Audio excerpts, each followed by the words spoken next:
Hijaunya lembah, hijaunya lereng pegunungan. Seri 5 Pelangi di Langit Singasari. Cerita, Esa Mintarja. Audiobook, novel silat. Bab 127.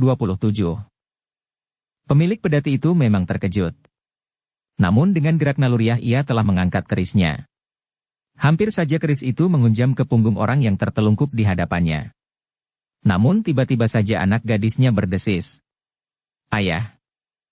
Laki-laki itu tertegun, sementara anak gadisnya telah memalingkan wajahnya. Pemilik pedati itu menarik nafas dalam-dalam. Ia menyadari keadaannya, bahwa sebaiknya ia memang tidak membunuh. Namun ia tidak mau membiarkan orang itu bangkit, mengambil senjatanya dan melawan anak muda itu lagi. Karena itu, maka ketika orang itu berusaha untuk meloncat berdiri, keris pemilik pedati itu telah mengoyak pundaknya. Orang itu mengeluh kesakitan. Tetapi luka di pundak kanannya itu telah melumpuhkan tangannya pula, sehingga ia tidak akan mampu bertempur dengan senjatanya. Namun agaknya luka itu terlalu dalam, sehingga darah pun telah mengalir terlalu banyak. Dengan demikian maka orang itu justru tidak berani lagi terlalu banyak bergerak. Ketika ia kemudian bangkit, maka dengan tegangnya ia bergeser mundur. Rasa-rasanya ia menjadi ketakutan jika ayah dari gadis yang dipertaruhkan itu menusuk pada punggungnya. Tetapi adalah di luar dugaan, bahwa tiba-tiba saja serangan yang keras telah mengenai punggungnya. Mahisa Pukatlah yang telah menyerangnya. Tidak dengan pedangnya, tetapi dengan sisi telapak tangan kirinya. Orang itu menyeringai kesakitan. Perlahan-lahan ia justru jatuh di atas lututnya. Pukulan di punggungnya itu rasa-rasanya telah membuat dadanya menjadi sesak. Tulang-tulangnya bagaikan berpatahan.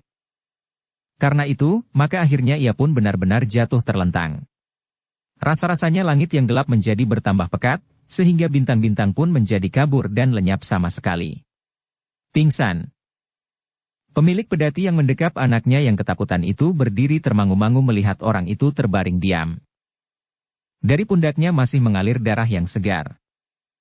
Mahisa Murti dan Mahisa Pukat ternyata telah berhasil menghalau lawan-lawan mereka seorang demi seorang.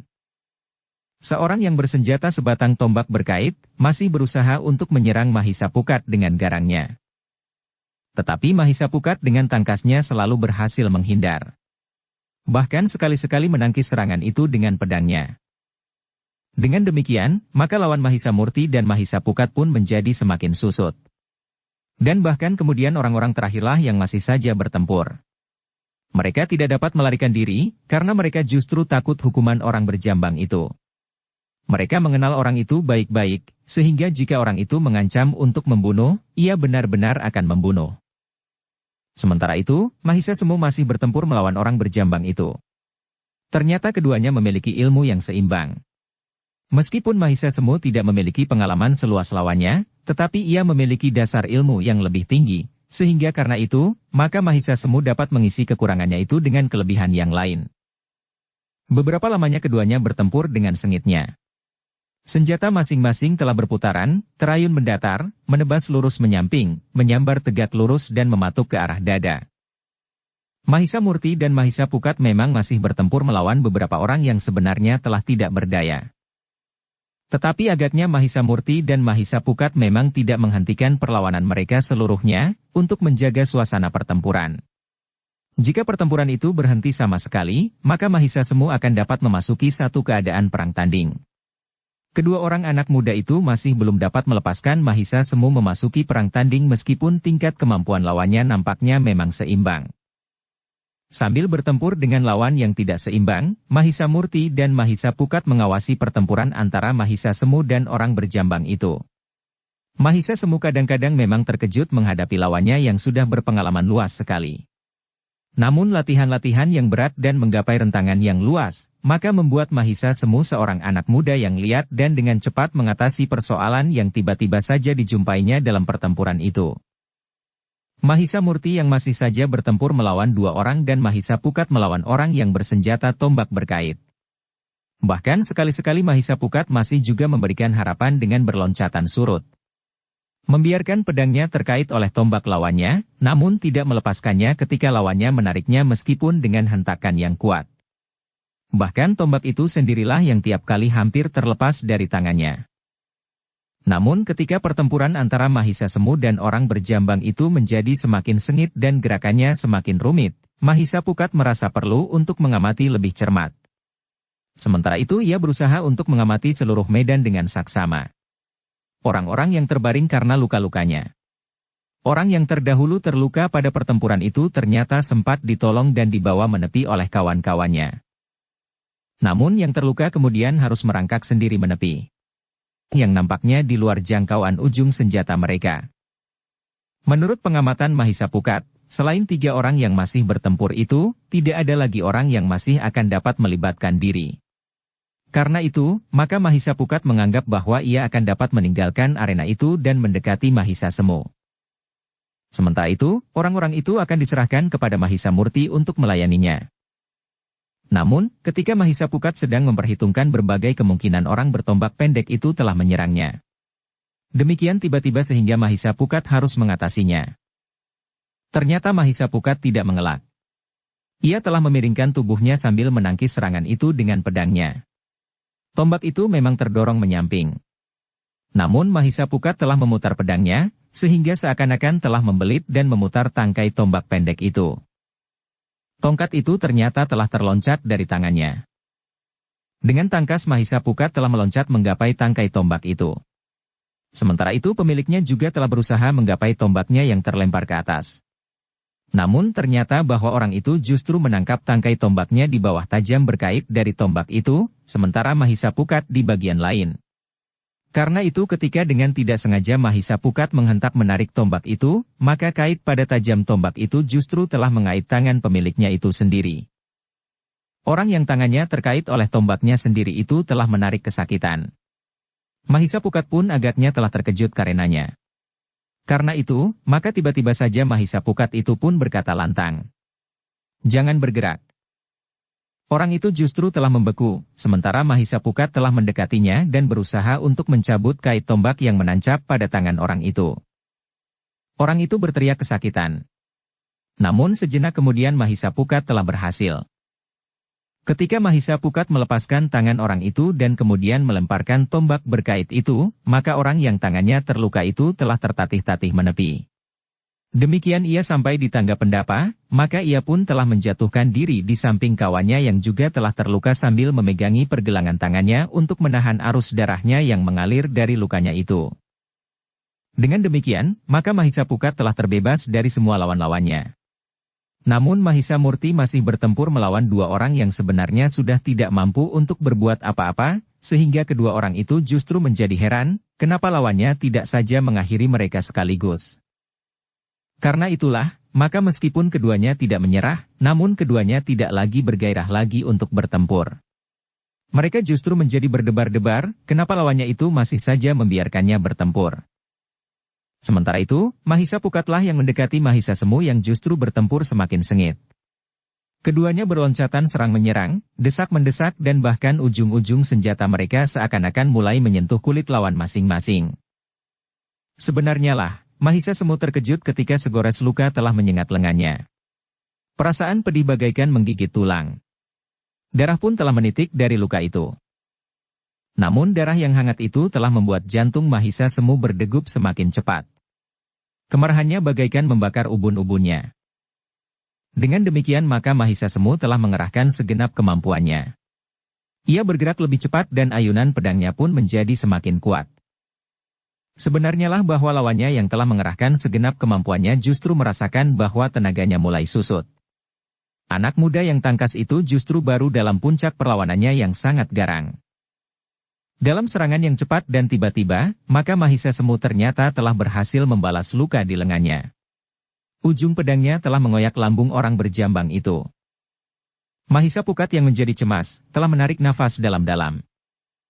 Ternyata bahwa Mahisa Semu mampu mengimbangi lawannya yang agaknya telah memiliki pengalaman yang cukup luas. Bahkan beberapa saat kemudian, Mahisa Pukat mulai melihat bahwa tenaga orang berjambang itu mulai menjadi susut. Nampaknya luka di lambungnya itu memang mulai mengganggunya, sehingga setiap kali ia meloncat mengambil jarak sambil meraba lukanya itu. Tangannya sudah menjadi merah oleh darah. Demikian pula pakaian yang dikenakannya. Namun orang itu tidak menyerah. Apalagi ketika sekilas dilihatnya gadis yang telah disembunyikannya itu berpegang ayahnya erat-erat. Tiba-tiba saja jantungnya menjadi semakin bergolak. Bukan saja karena gadis itu terlepas dari tangannya. Tetapi keinginannya untuk membunuh ayah gadis itu serasa semakin mendesak di dalam dadanya. Ia tidak mau melihat kenyataan bahwa semua orang yang berpihak padanya telah tidak berdaya. Bahkan dua orang yang mula-mula masih bertempur melawan Mahisa Murti telah kehilangan tenaganya sama sekali, sehingga keduanya sudah tidak mampu lagi berbuat apa-apa, selain menjatuhkan diri dan berusaha menjaga agar nafasnya tidak terputus karenanya. Dalam pada itu, Mahisa Murti ternyata masih sempat berkata lantang. Aku mulai jemu dengan permainan ini. Siapa yang mau mendengar kata-kataku, akan selamat. Tetapi jika tidak, maka bukan salah kami jika kalian akan tertembus tajamnya pedang. Minggirlah. Tinggalkan arena pertempuran ini. Namun terdengar jawaban orang berjambang. Bunuh orang-orang itu, cepat. Siapa yang meninggalkan arena akan aku bunuh sendiri. Tetapi Mahisa Semu menyahut. Orang itu tidak akan sempat membunuh siapapun karena nyawanya akan segera dicabut dari wadahnya yang sombong ini. Orang berjambang itu menjadi semakin marah. Dengan serta-merta ia meloncat menyerang dengan garangnya. Tetapi Mahisa Semu benar-benar telah mempersiapkan dirinya. Ia masih saja menganggap pertempuran itu sebagai satu upaya untuk menambah pengalamannya. Ternyata bahwa orang berjambang itu memiliki ilmu yang cukup. Dengan demikian Mahisa Semu memang harus mengerahkan kemampuannya. Dengan dasar ilmu yang dimilikinya, maka sekali-sekali Mahisa Semu masih harus berloncatan mundur. Orang itu rasa-rasanya akan mendesaknya. Namun dengan membuat perhitungan-perhitungan yang mapan, maka Mahisa Semu dapat segera menguasai keadaan kembali. Dengan tangkasnya ia memutar pedangnya kemudian dengan perhitungan yang cermat ia justru mulai mendesak lawannya dengan tusukan-tusukan lurus ke arah dada.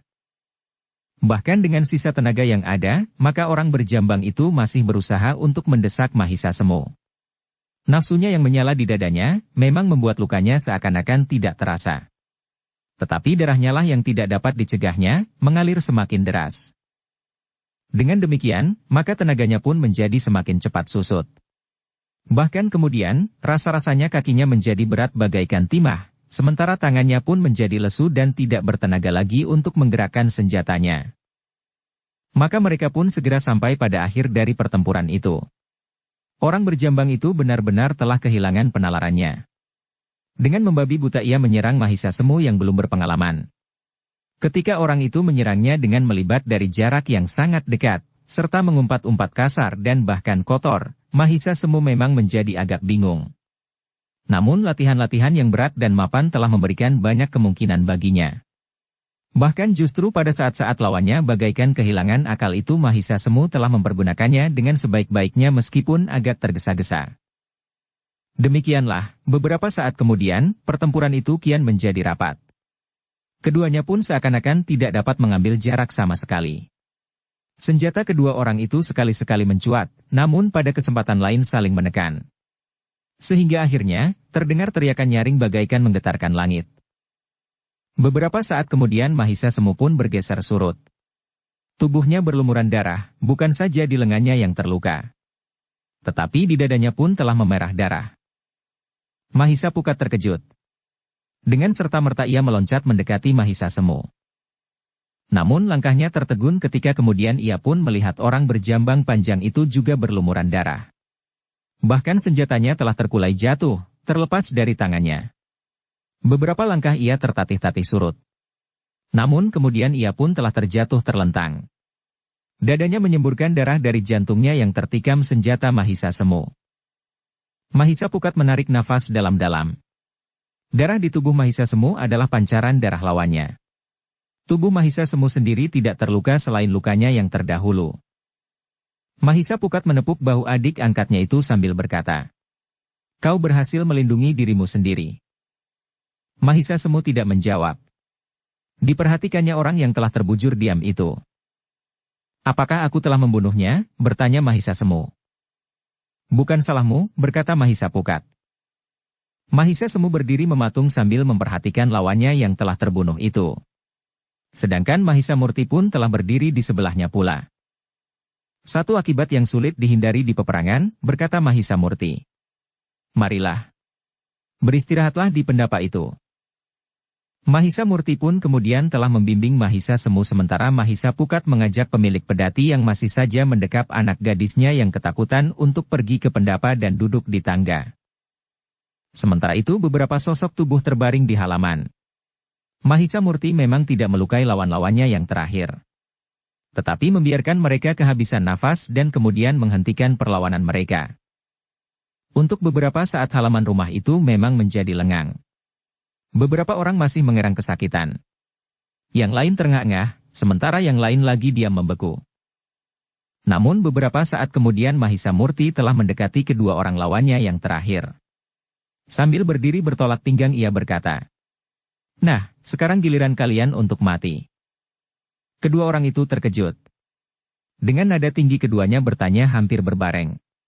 "Kenapa?" "Kalian tidak usah bertanya. Kalian tahu bahwa kita sedang bertempur. Dalam pertempuran bukankah membunuh lawan itu merupakan satu hal yang biasa? Tetapi kenapa baru sekarang?" bertanya salah seorang dari keduanya. "Kenapa tidak di saat kita sedang bertempur? Itu adalah urusanku. Kapan saja aku ingin membunuh, maka aku akan membunuh. Demikian pula sekarang ini, aku tiba-tiba saja ingin membunuh kalian," berkata Mahisa Murti pula. "Jangan, minta yang seorang. Jangan bunuh kami." "Terserah kepadaku, apakah aku akan membunuh atau tidak," jawab Mahisa Murti. Orang-orang itu menjadi pucat. Mahisa Murti memang nampak bersungguh-sungguh. Namun ketika dilihatnya kedua orang itu benar-benar menjadi ketakutan, maka katanya, "Baiklah, jika kalian tidak ingin mati. Tetapi ada syarat yang harus kalian lakukan." "Syarat apa?" bertanya kedua orang itu hampir berbareng. "Urusilah kawan-kawanmu yang terbunuh. Terserah kepadamu apa yang akan kau lakukan atas rumah ini dan persoalan-persoalan lainnya. Kami akan meninggalkan tempat ini," berkata Mahisa Murti. "Tetapi apa yang dapat kami katakan kepada orang-orang lain jika mereka berdatangan ke tempat ini?" bertanya salah seorang dari mereka. "Itu urusanmu. Tetapi ternyata sampai sekarang tidak ada seorang pun yang mempedulikan apa yang telah terjadi di sini. Karena itu, maka kalian akan dapat berbuat banyak di sini," berkata Mahisa Murti. "Tetapi jangan serahkan seluruhnya kepada kami. Di sini ada beberapa orang terbunuh, terluka dan bahkan parah," berkata seorang di antara mereka. "Jika demikian maka kalian akan aku bunuh saja sama sekali. Semua orang aku bunuh, dan kami akan pergi dengan tenang," geram Mahisa Murti. "Jangan. Jangan lakukan itu," minta keduanya hampir berbareng. Mahisa Murti tersenyum. Katanya, "Jika demikian, maka kalian harus melakukan apa yang aku minta." Kedua orang itu termangu-mangu. Sementara Mahisa Murti berkata pula, "Kalian dapat memilih. Melakukan permintaanku atau aku bunuh sama sekali." Kedua orang itu memang menjadi tegang. Keduanya mengumpat di dalam hati. Tetapi keduanya memang tidak dapat berbuat lain. Karena itu, maka mereka tidak berbuat sesuatu ketika Mahisa Murti kemudian mengajak Mahisa Pukat, Mahisa Semu dan ayah dan anak perempuannya itu pergi. Demikian mereka keluar dari regol halaman, ternyata mereka merasakan, berpasang-pasang mata tengah mengawasi mereka dari balik dinding, dari balik dedaunan dan dari tempat-tempat tersembunyi yang gelap. Tetapi nampaknya mereka tidak berani untuk berbuat sesuatu. Bagi mereka, penghuni rumah itu adalah orang yang menakutkan. Jika ada orang yang dapat menundukkannya, maka orang-orang di sekitarnya tentu akan berterima kasih. Tetapi Mahisa Murti dan orang-orang yang bersamanya tidak menghiraukan orang-orang itu.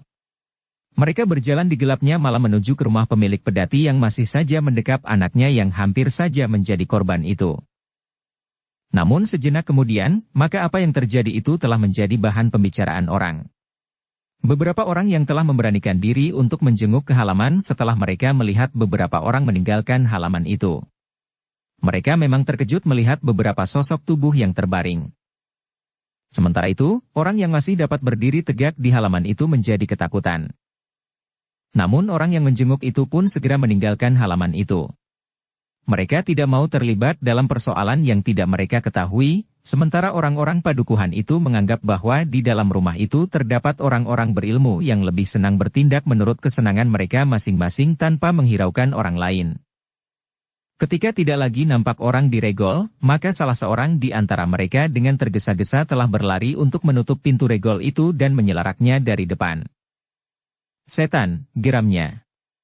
Orang-orang itu benar-benar iblis. Lebih baik kita mengubur mereka daripada kita yang dikuburkan, sahut yang lain.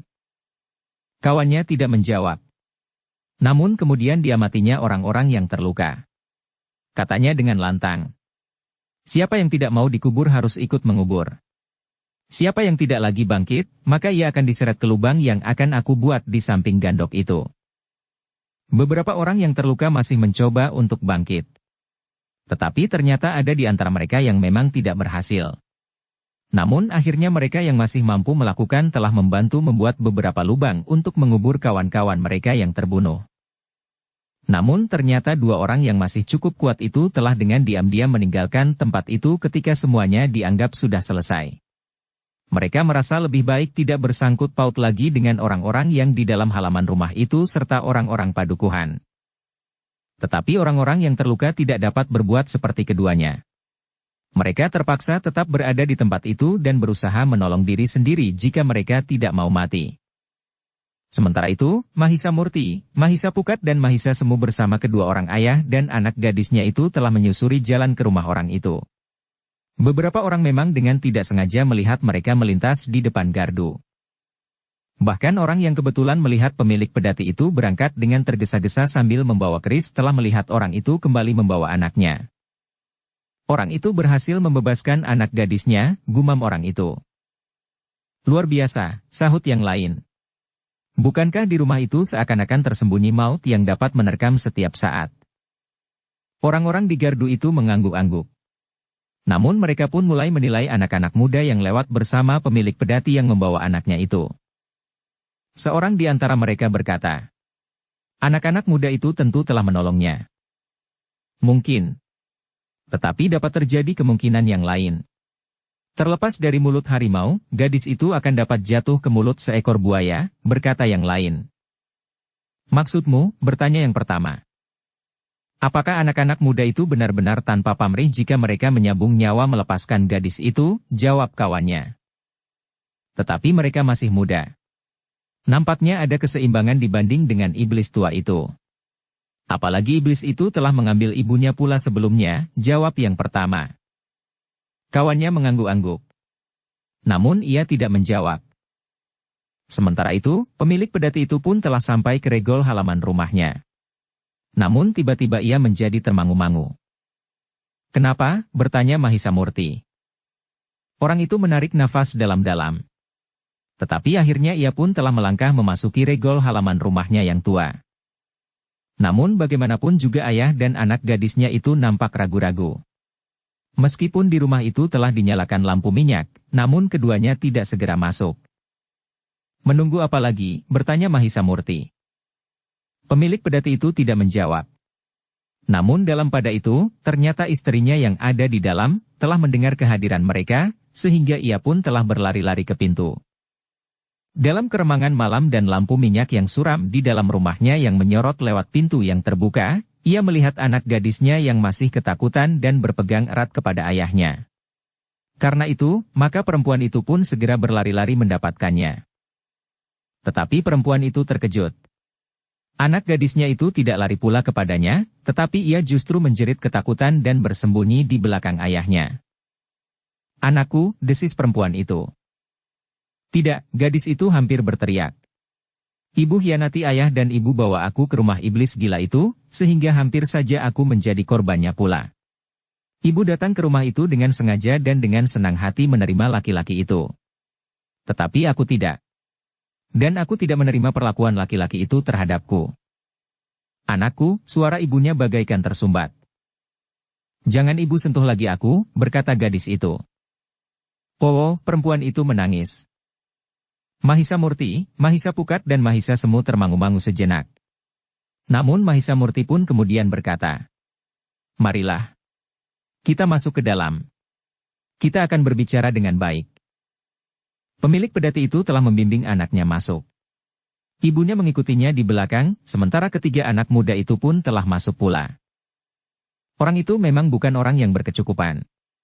Nampaknya hidupnya tidak lebih dari mencukupi kebutuhan sehari-hari. Tidak ada perabot rumah yang berharga. Sementara segala sesuatunya nampak sangat sederhana. Silahkan duduk, pemilik pedati itu mempersilahkan. Ketiga orang anak muda itu duduk di sebuah amben yang cukup besar.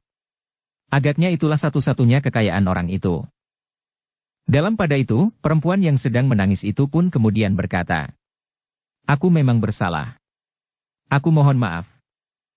Pemilik pedati itu pun termangu-mangu. Dipandanginya istrinya yang pernah meninggalkannya itu sejenak. Namun anak gadisnya lah yang berkata, "Di rumah laki-laki itu segala-galanya memang ada." Di hari-hari pertama, ibu merasa senang sekali hidup di rumah itu. Segala kebutuhannya dipenuhi. Sementara itu, di rumah itu memang tidak ada perempuan lain selain para pelayan. Tetapi itu tidak berlangsung lama. Laki-laki itu mulai mengambil perempuan lain. Perempuan-perempuannya sendiri yang untuk sementara memang disisihkan. Ibu mulai mengalami masa yang suram. Perempuan-perempuan yang semakin banyak telah mulai menunjukkan sikapnya yang tidak senang. Bahkan laki-laki itu pun mulai menunjukkan sikap yang lain. Akhirnya malapetaka itu pun datang. Laki-laki itu mulai memperhatikan aku, sehingga pada suatu hari, aku pun mulai dikurungnya. Aku harus mengalami masa-masa yang menakutkan, ketika aku dipersiapkan untuk menjadi istrinya pula, yang barang tentu akan menyingkirkan ibu dan bahkan akan melemparkan ibu kepada beberapa orang laki-laki yang ada di rumah itu sebagaimana 1-2 perempuan pernah mengalami sebelumnya.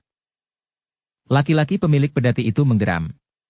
Sementara perempuan yang merasa bersalah itu masih saja menangis sambil berkata, "Aku mengaku bersalah. Aku bersedia dihukum apapun juga. Tetapi jangan pergi daripadaku." Tetapi anak perempuannya menyahut, "Seorang perempuan yang telah meninggalkan suaminya dan pergi kepada laki-laki lain karena godaan harta benda dan kesenangan duniawi, tidak sepantasnya dipanggil seorang ibu."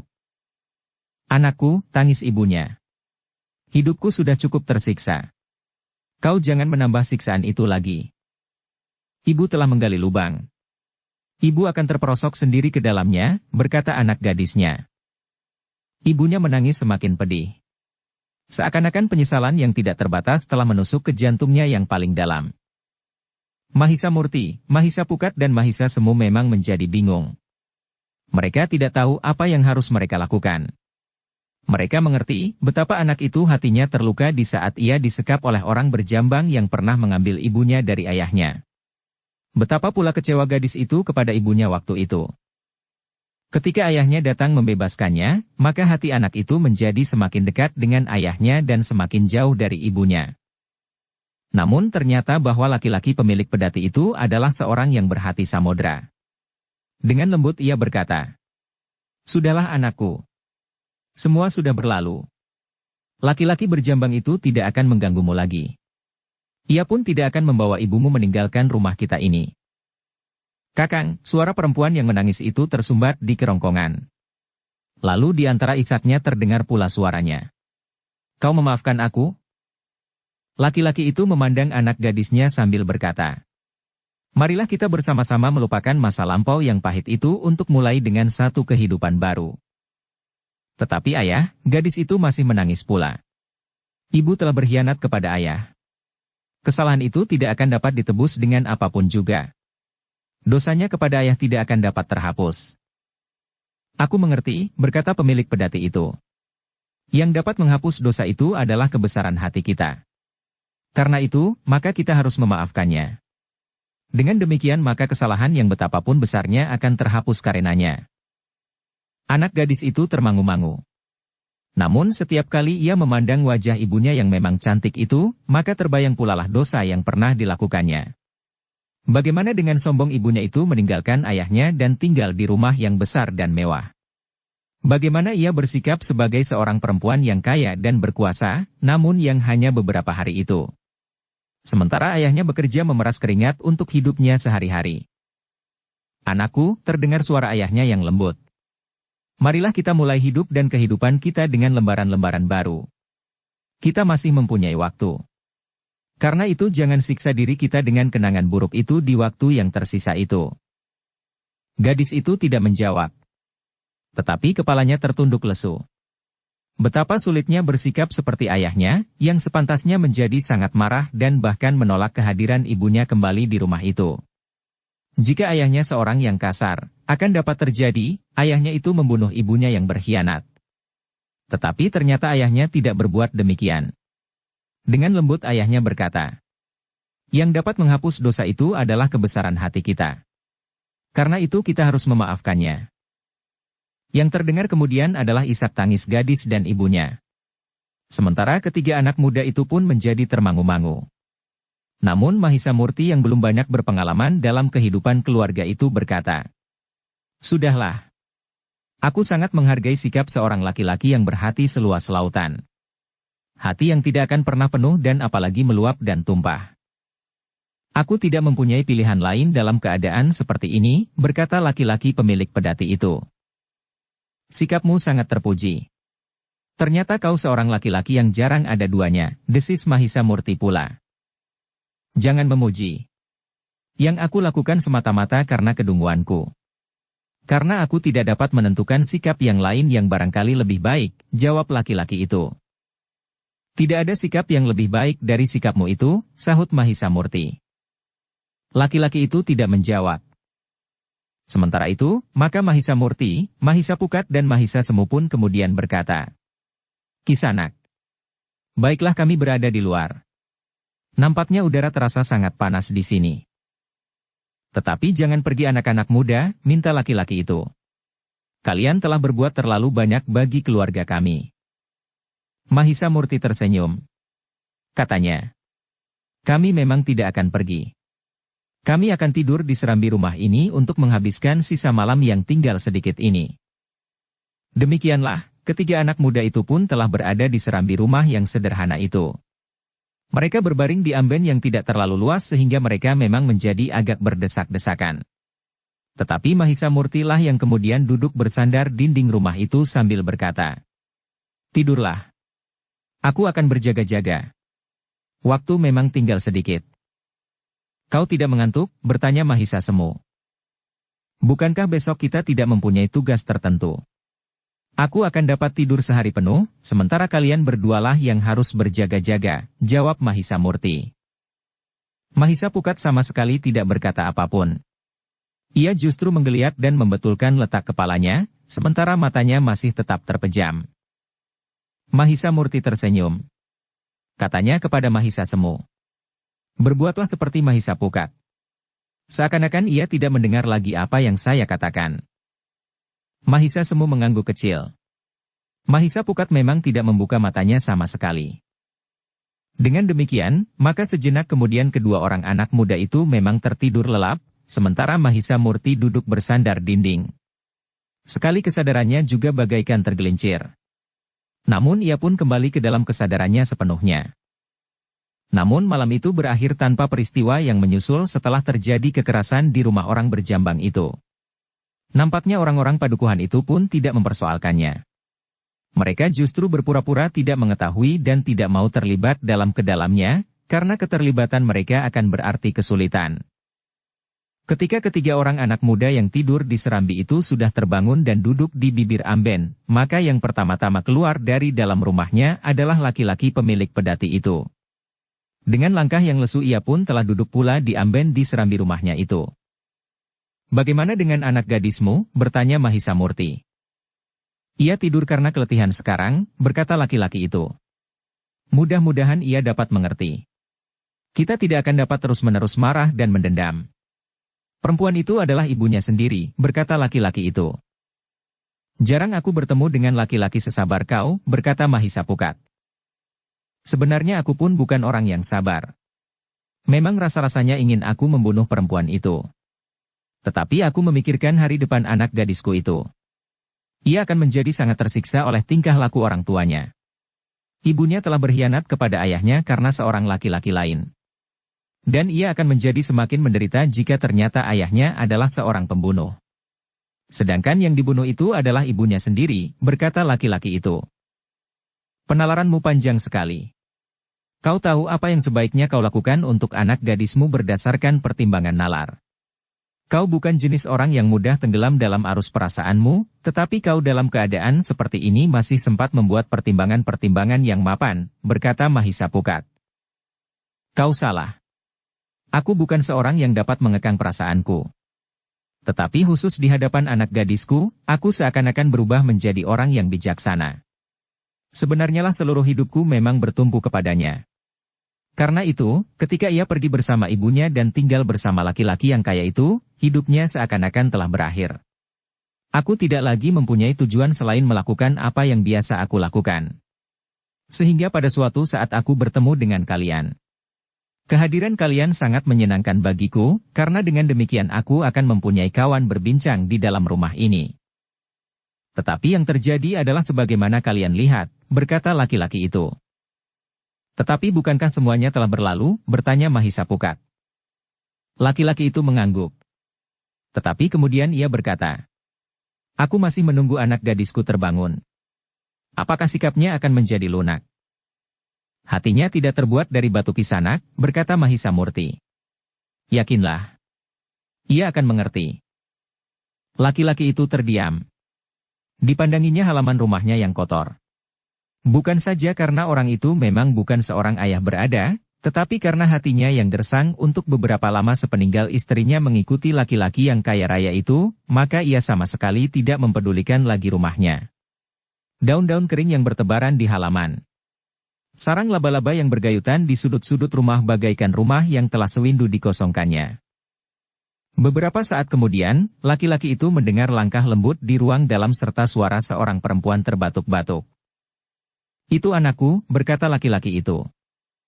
Dukung channel Novel Silat dengan subscribe, follow, like, komen dan share. Sebenarnya lah beberapa saat kemudian gadis itu pun telah berdiri di pintu. Matanya bagaikan bengkak dan menjadi kemerah-merahan oleh tangisnya yang berkepanjangan. Marilah, panggil ayahnya. Ketika gadis itu nampak ragu-ragu, maka ketiga anak muda itu pun segera bangkit dan turun dari amben bambu itu.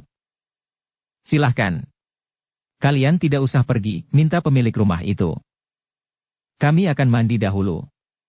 Tetapi aku kira lebih baik kami pergi ke sungai. Apakah ada sungai di dekat padukuhan ini? Bertanya Mahisa Murti. Oh, laki-laki itu mengangguk-angguk. Katanya. Di tengah-tengah bulak itu ada sungai meskipun tidak besar. Tetapi kadang-kadang orang-orang padukuhan ini pergi juga ke sungai itu. Apalagi anak-anak. Baiklah. Kami akan ke sungai sebentar, berkata Mahisa Murti pula. Tetapi kalian harus kembali.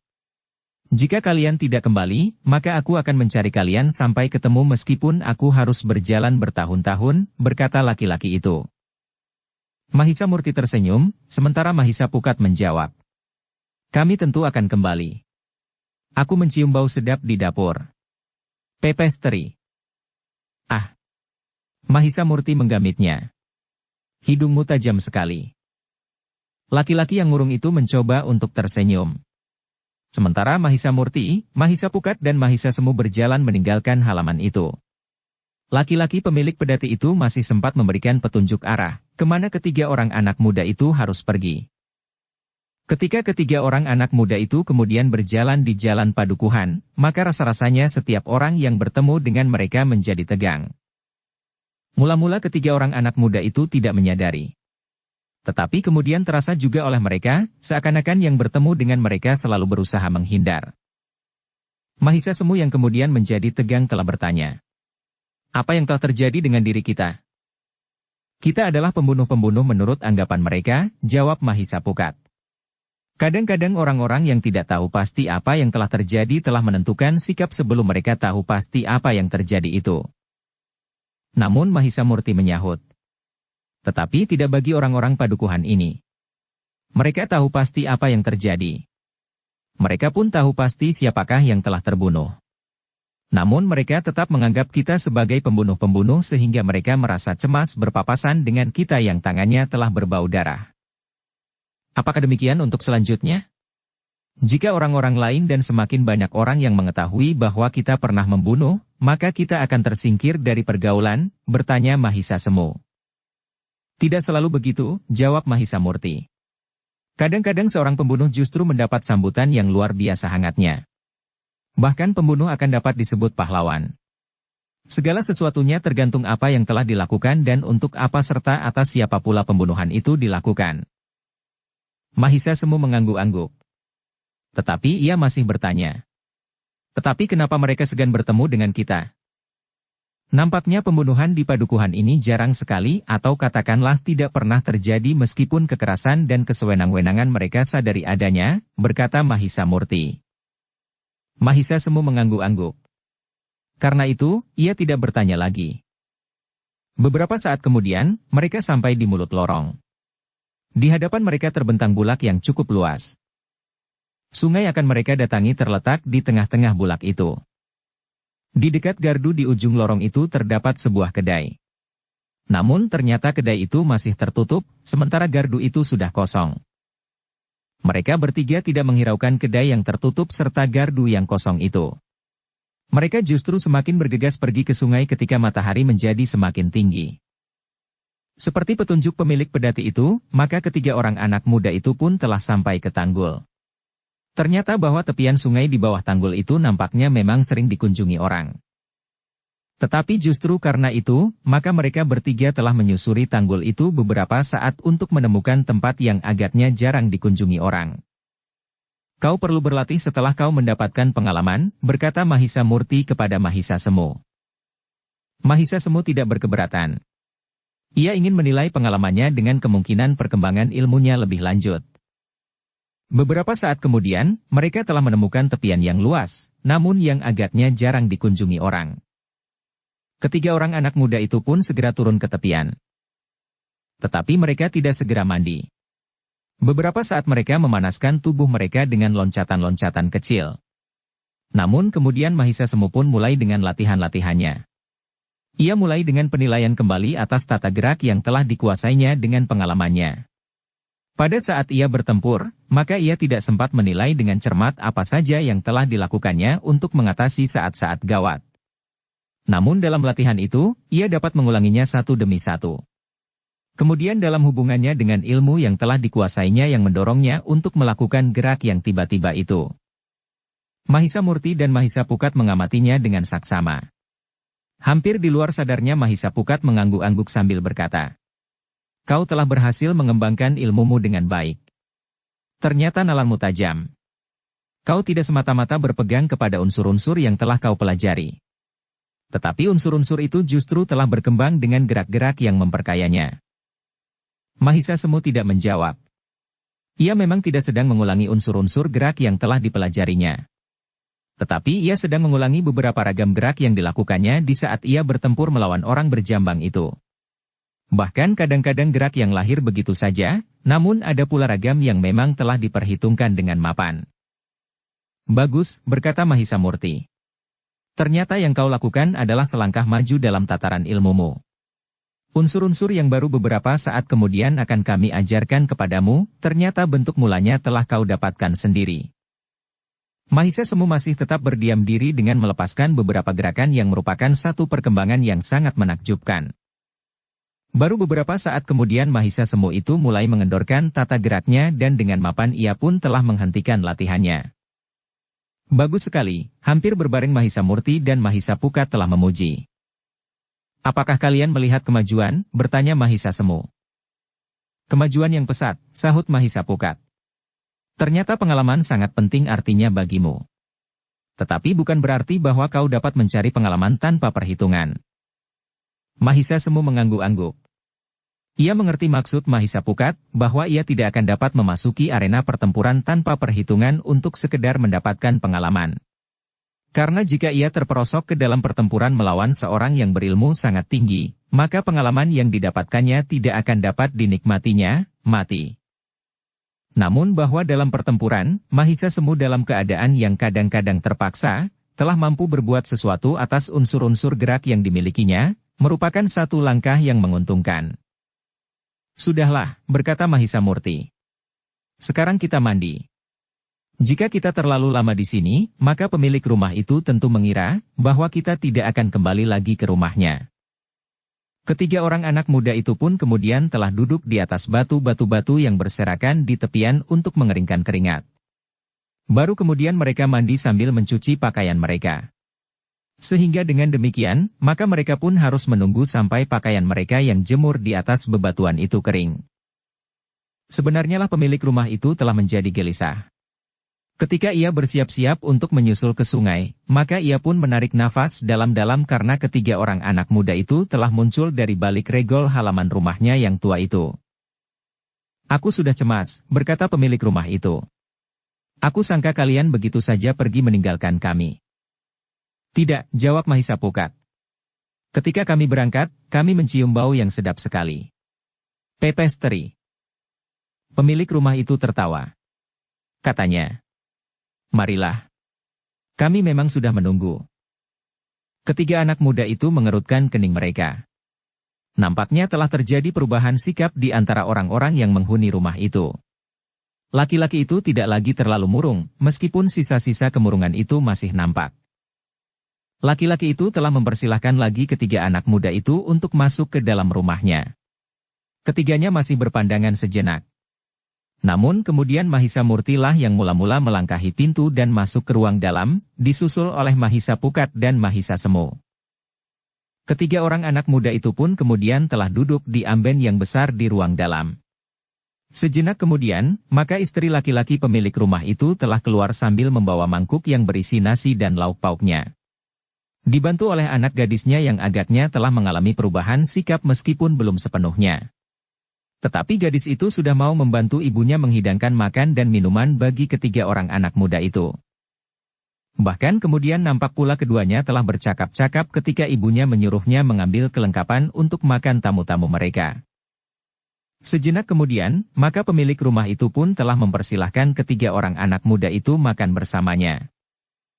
"Tidak ada apa-apa, selain sayur melinjo yang kami petik sendiri dari kebun serta pepes teri," berkata laki-laki itu. "Ternyata aku tidak salah." "Pepes teri," sahut Mahisapukat. "Kami tidak dapat membeli yang lain. Untuk pepes teri itu, kami dapat mengambil kelapa dari kebun dan teri adalah bahan yang paling murah yang dapat kami beli," berkata laki-laki itu. "Kau tahu Kisanak," berkata Mahisapukat. "Sudah beberapa lama aku tidak makan pepes teri. Sejak kanak-kanak aku adalah penggemar jenis lauk ini. Jika terlalu lama tidak bertemu, rasa-rasanya aku menjadi ketagihan. Adalah kebetulan sekali, di sini aku bertemu dengan pepes teri." Pemilik rumah itu tertawa. Mahisapukat pun tertawa pula. Sementara Mahisasemu dan Mahisamurti tersenyum. Bahkan Mahisamurti sempat berkata, "Apalagi nasi hangat. Nasi yang disosok putih. Hasil sawah sendiri," desis laki-laki itu. Demikianlah, sejenak kemudian maka ketiga orang anak muda itu dikawani oleh pemilik rumah, makan dengan lahapnya. Rasa-rasanya perut mereka memang lapar. Apalagi mereka telah melakukan latihan di tepian setelah semalam mereka bertempur mati-matian. Karena itu, maka nasi yang dihidangkan ternyata hampir tandas. Hanya masih ada beberapa gumpal saja yang tersisa. "Jangan segan," berkata pemilik rumah. "Nasi masih ada di dapur. Jika seandainya habis, beras masih ada di bakul. Jika beras di bakul habis, padi masih ada di lumbung." Ketiga anak muda itu tertawa hampir bersamaan. Tetapi rasa-rasanya perut mereka memang sudah kenyang. Sehingga karena itu, maka mereka pun telah berhenti makan.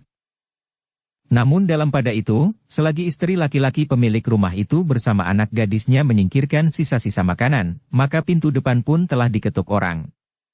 Cukup keras, sehingga seisi rumah itu terkejut. "Siapa?" bertanya perempuan itu.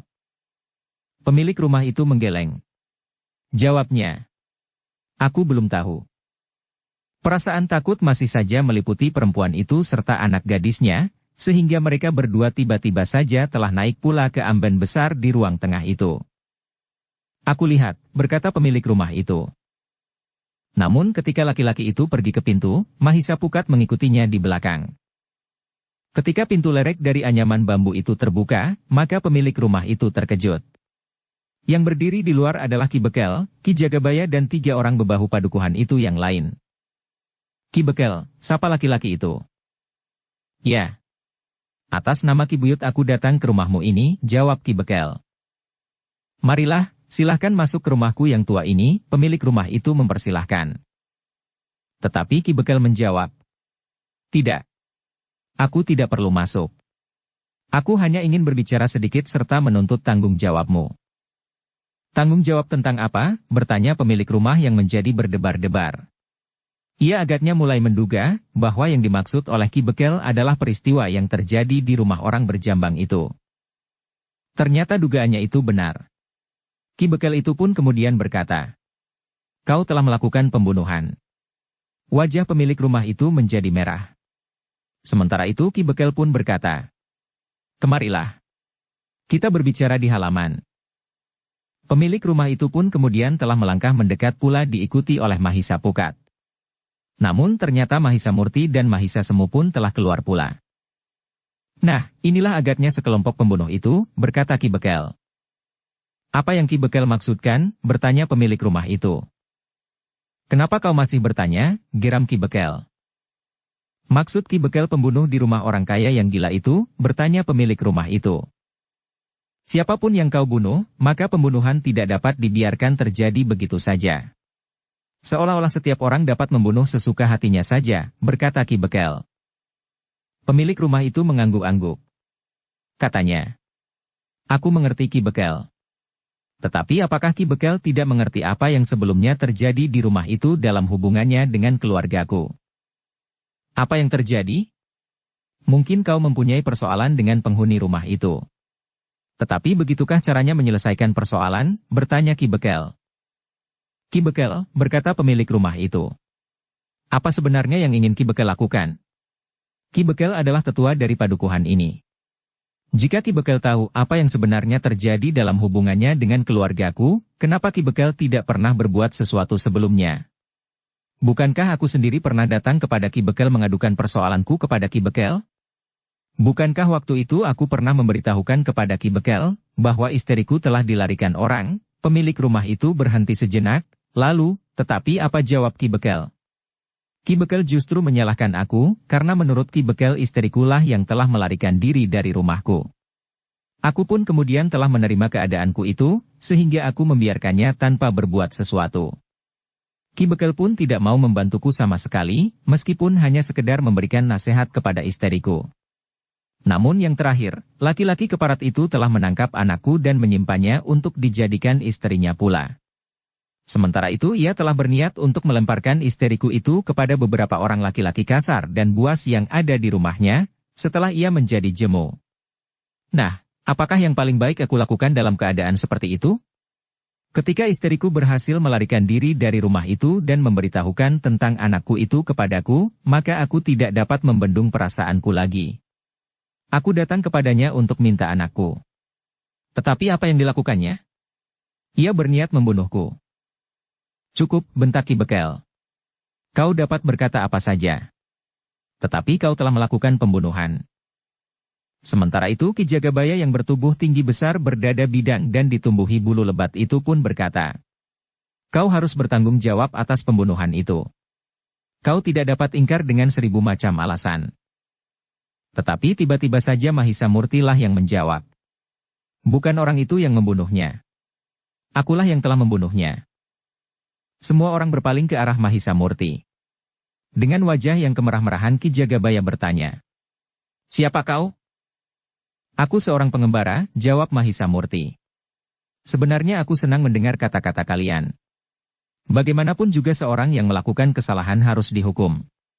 Tetapi apakah hal ini kau lakukan juga atas laki-laki yang telah mengambil istri orang itu?" Kemudian mengumpulkan beberapa orang laki-laki di rumahnya serta menyekap beberapa orang perempuan dengan paksa. Perempuan dari rumah ini pun akhirnya telah disekapnya di dalam rumahnya. Namun ia sempat keluar dan memberitahukan tentang perlakuan laki-laki itu atas anak gadisnya. "Heh, Ki Bekel. Apakah hal itu baru dilakukannya untuk pertama kali, sehingga Ki Bekel belum pernah mengambil tindakan apa-apa? Apakah orang itu sebelumnya belum pernah mengambil perempuan dengan paksa seperti yang dilakukannya atas anak pemilik rumah ini? Mungkin Ki Bekel dapat menyalahkan perempuan yang telah dengan senang hati mengikut laki-laki itu. Tetapi bagaimana dengan anaknya dan perempuan yang lain sebelumnya?" "Tutup mulutmu," geram Ki Bekel. "Apapun yang dilakukannya tidak akan dapat dihalangi. Ia adalah orang kuat yang tidak terkalahkan di padukuhan ini." Dan sekarang apa yang akan Ki Bekel lakukan terhadap kami, orang-orang yang telah membunuh orang kuat yang tidak terkalahkan itu? Bertanya Mahisa Murti. Pertanyaan itu memang mengejutkan Ki Bekel, Ki Jagabaya dan para bebahu. Sementara itu sikap Mahisa Murti sama sekali tidak berubah. Sama sekali tidak ketegangan di wajahnya. Pertanyaannya itu seakan-akan begitu saja terlontar lewat mulutnya tanpa melalui getar perasaannya. Kenapa kau diam saja Ki Bekel? Bertanya Mahisa Murti pula. Bukankah kau dan para bebahu tahu, kamilah yang telah membunuh dan melukai bukan saja orang kaya berhati iblis namun yang tidak terkalahkan itu, tetapi juga beberapa orang kawan-kawannya.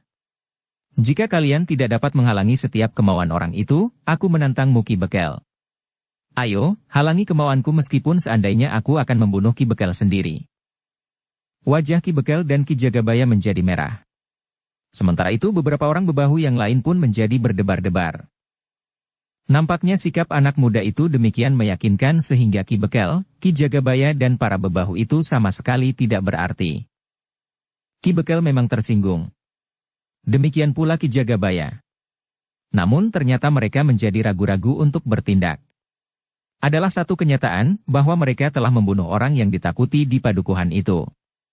Jika mereka tidak dapat berbuat apa-apa terhadap laki-laki kaya yang memang sering melakukan tindak sewenang-wenang itu, maka apa yang akan dapat mereka lakukan atas orang yang telah membunuh laki-laki yang ditakuti itu? Namun menurut penilaian Ki Bekel, laki-laki yang kaya itu tidak sendiri. Dengan uangnya orang itu dapat mengupah beberapa orang untuk membantunya melakukan tindak sewenang-wenang itu. Tetapi bagaimanapun juga, satu kenyataan bahwa laki-laki yang kaya dengan orang-orang upahannya itu telah dikalahkan oleh anak-anak muda itu. Sehingga dengan demikian maka kemampuan anak-anak muda itu tentu lebih tinggi dari kekuatan yang ada di rumah yang besar dan mewah itu bersama-sama isinya. Untuk beberapa saat lamanya Ki Bekel berdiri termangu-mangu. Namun akhirnya ia berpaling kepada Ki Jagabaya sambil bertanya. Apa yang sebaiknya kita lakukan sekarang? Ki Jagabaya termangu-mangu. Tetapi ia pun menyadari kenyataan yang dihadapinya. Namun karena ia tidak tahu apa yang sebaiknya dilakukan, maka ia pun kemudian berkata. Terserah kepada Ki Bekel. Apa yang sebaiknya kita lakukan? Wajah Ki Bekel menjadi tegang. Namun akhirnya ia berkata. Aku minta diri. Tetapi setiap saat, persoalan ini dapat kita angkat lagi. Namun Mahisa Murti menyahut. Kami memang tidak akan lama berada di sini.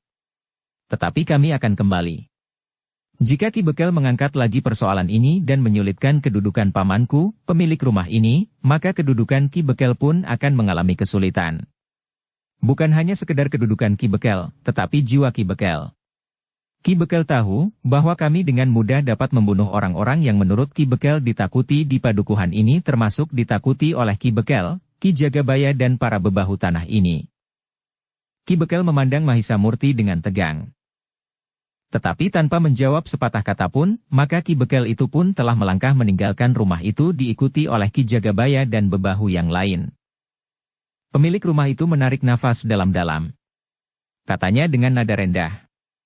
Terima kasih. Setidak-tidaknya untuk sementara mereka tidak akan mengganggu aku. Aku kira bukan untuk sementara. Mereka memang tidak akan mengganggu Kisanak untuk seterusnya. Aku bukan saja sekedar menakut-nakuti. Tetapi sebagai pengembara maka mungkin sekali aku memang akan datang kembali, berkata Mahisa Murti. Terima kasih, berkata orang itu. Ternyata kalian tidak sekedar membantu aku membetulkan pedatiku yang rusak. Tetapi kalian telah membantu apa saja yang tidak mungkin aku lakukan. Bahkan dilakukan oleh orang lain. Bukan apa-apa, berkata Mahisa Murti. Saling membantu adalah kewajiban setiap orang. Pemilik rumah itu mengangguk-angguk. Kemudian katanya dengan nada tinggi. Tetapi marilah. Silahkan masuk. Aku berharap bahwa kalian akan bersedia tinggal di rumah ini untuk beberapa lama. Tetapi Mahisa Murti tertawa.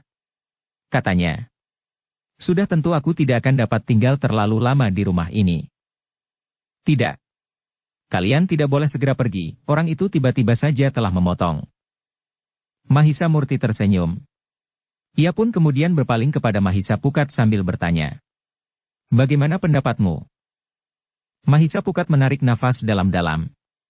Namun katanya kemudian, "Baiklah, kita akan tinggal untuk 1-2 hari di sini. Nampaknya tempat ini akan dapat memberikan kesempatan kepada kita untuk beristirahat. Tidak hanya 1-2 hari.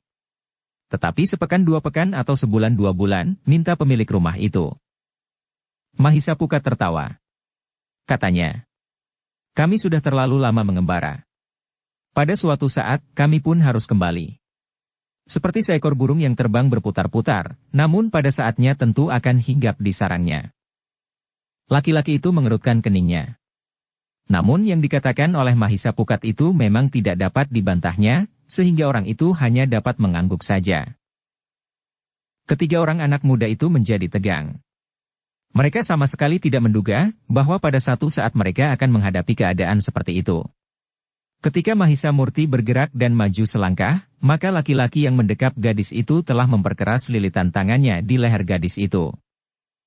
"Jika kau tidak mau mendengarkan kata-kataku, maka ucapanlah selamat jalan kepada gadis ini. Agaknya kali ini kau bertemu untuk yang terakhir kalinya," berkata orang itu. Suasana yang tegang benar-benar telah mencengkam. Ketiga orang anak muda itu memang tidak dapat berbuat banyak. Nampaknya laki-laki yang garang, yang mendekap gadis itu, benar-benar dapat berbuat sesuatu dalam satu hentakan, sehingga gadis itu tidak akan lagi sempat berteriak. Dalam ketegangan itu, maka Mahisa Murti pun telah bertanya, "Apa maksud kalian yang sebenarnya?" "Sudah kami katakan. Kami tidak pernah dapat mengalahkan sekelompok lawan kami.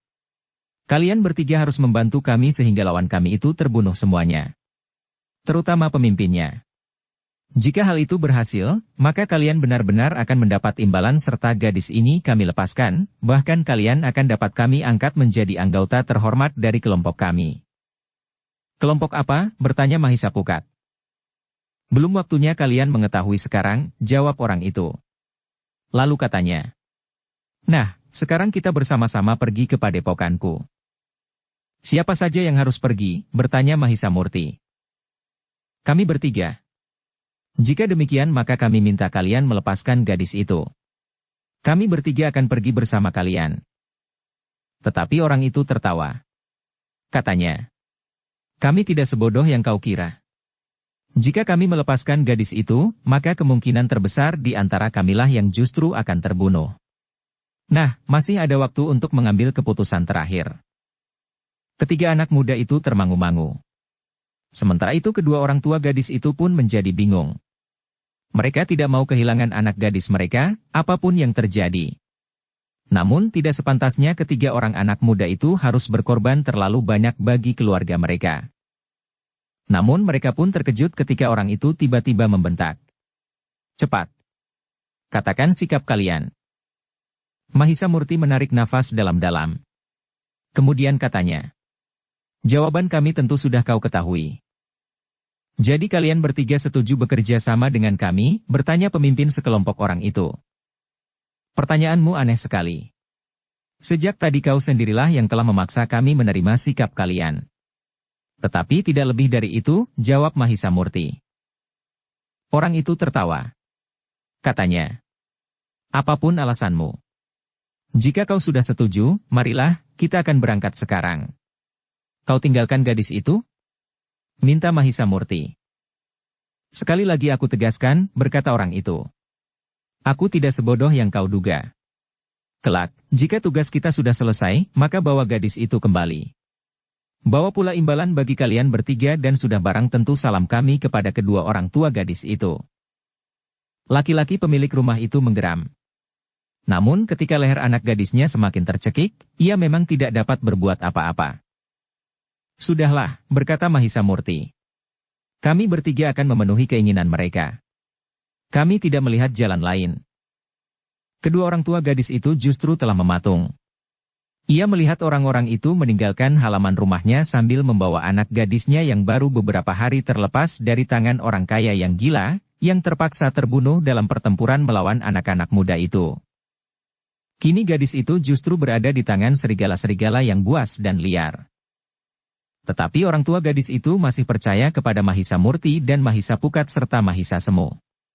Apapun akal mereka, kedua orang tua itu berharap bahwa anak-anak muda itu akan dapat menyelamatkannya.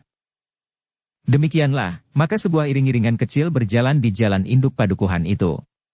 Ketiga orang anak muda itu harus berjalan di depan. Kemudian beberapa orang laki-laki yang memerasnya. Di belakang mereka berjalan gadis yang malang itu di sisi seorang laki-laki yang nampaknya tidak menghiraukannya. Tetapi ia sudah siap dengan sebilah pisau belati kecil. Jika perlu dalam sekejap maka pisau itu akan dapat menghunjam di dada gadis itu tembus sampai ke jantung. Beberapa orang memang melihat iring-iringan itu. Tetapi tidak seorang pun yang menduga bahwa gadis itu telah dibawa untuk menjadi taruhan. Mereka menyangka bahwa gadis itu telah diungsikan oleh sanak kadangnya ke tempat yang lain. Beberapa saat kemudian maka iring-iringan itu telah terlepas dari padukuhan itu. Dengan demikian maka mereka dapat berjalan lebih bebas sesuai dengan sifat dan watak mereka masing-masing. Gadis yang dibawa sebagai taruhan itu memang menjadi sangat ketakutan sebagaimana ia dikurung oleh laki-laki yang telah mengambil ibunya itu.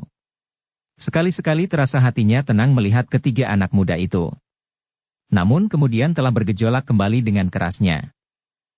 Ternyata iring-iringan itu berusaha sejauh mungkin menghindari jalan-jalan yang melalui padukuhan-padukuhan. Ketiga anak muda itu termangu-mangu. Namun mereka tidak dapat berbuat sesuatu tanpa diperhitungkan sebaik-baiknya.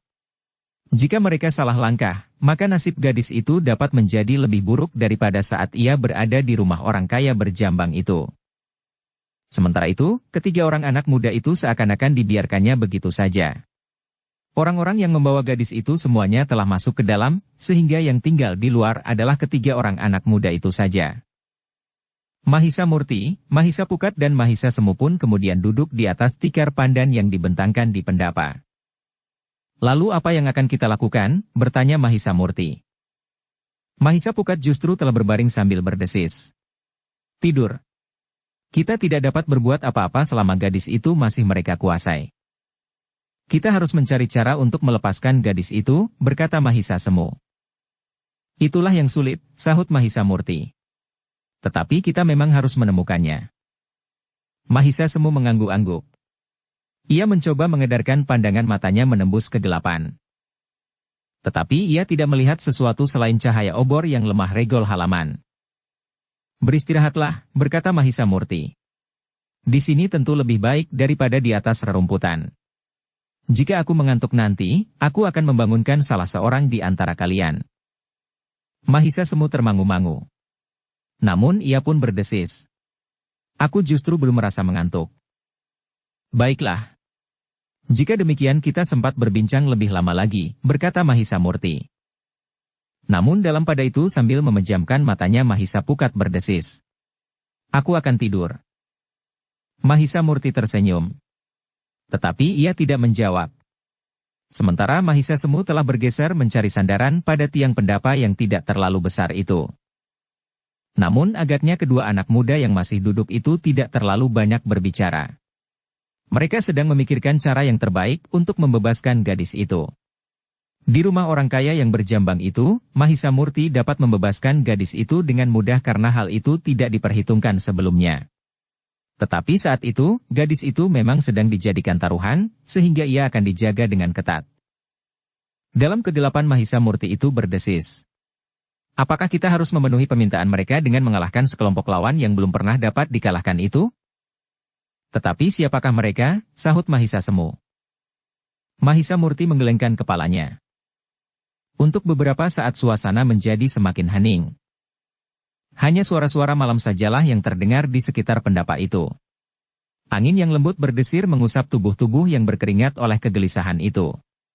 Mereka menyadari, jika mereka tidak dapat dengan segera melepaskan gadis itu, maka mereka benar-benar harus memenuhi keinginan mereka. Bertempur dan bahkan mungkin membunuh lawan yang tidak mempunyai persoalan apapun dengan mereka. Namun dalam pada itu, Mahisa Murti pun berbisik. Aku akan mencoba. Jika gagal, apa boleh buat? Mudah-mudahan kegagalan itu tidak segera mereka ketahui sebagai satu usaha untuk melepaskan gadis itu. Mahisa Semu mengerutkan keningnya. Namun tiba-tiba saja ia bertanya. Bagaimana dengan Kakang Mahisa Pukat? Apakah aku harus membangunkannya? Ia belum tidur, desis Mahisa Murti. Mahisa Semu mengerutkan keningnya. Namun agaknya Mahisa Pukat yang masih saja memejamkan matanya itu memang belum tidur. Sejenak kemudian, maka Mahisa Murti pun bangkit dan melangkah menuju pintu peringgitan. Dengan keras Mahisa Murti mengetuk pintu itu sambil memanggil. "Hei, siapa yang masih terbangun?" Ketika tidak terdengar jawaban, maka Mahisa Murti mengetuk semakin keras dan berteriak. "Siapa yang masih bangun?" Agaknya suara Mahisa Murti itu mengejutkan orang-orang yang ada di dalam. Apalagi ketika Mahisa Murti mengetuk pintu lebih keras lagi. Tiba-tiba saja terdengar langkah cepat menuju ke pintu. Dibukanya pintu dengan hentakan yang keras, sementara seorang di antara orang-orang yang membawa mereka ke tempat itu muncul sambil membentak. "Kenapa kau berteriak-teriak?" Mahisa Murti menarik nafas dalam-dalam. Tetapi ia pun kemudian bertanya. "Di mana pakiwannya?" "Hanya itu," bertanya orang yang muncul dari balik pintu itu. "Ya. Sudah tentu aku tidak dapat melakukannya di pendapa," berkata Mahisa Murti. "Persetan," geram orang itu. "Di seluruh halaman ini terdapat tempat-tempat yang gelap. Bahkan hampir seluruhnya." Tetapi, suara Mahisa Murti terputus.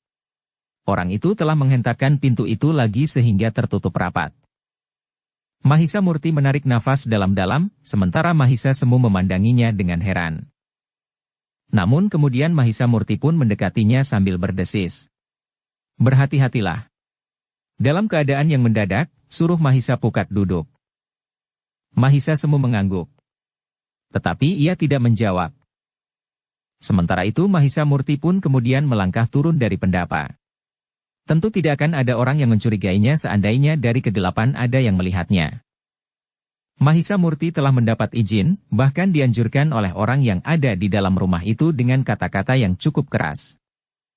Meskipun demikian Mahisa Murti memang memasuki lingkungan yang gelap di halaman itu dengan hati-hati. Ia memperhatikan keadaan di sekitarnya. Namun di halaman itu agaknya memang tidak ada seorang pun yang berjaga-jaga. "Kelompok ini nampaknya kelompok yang aneh," berkata Mahisa Murti di dalam hatinya.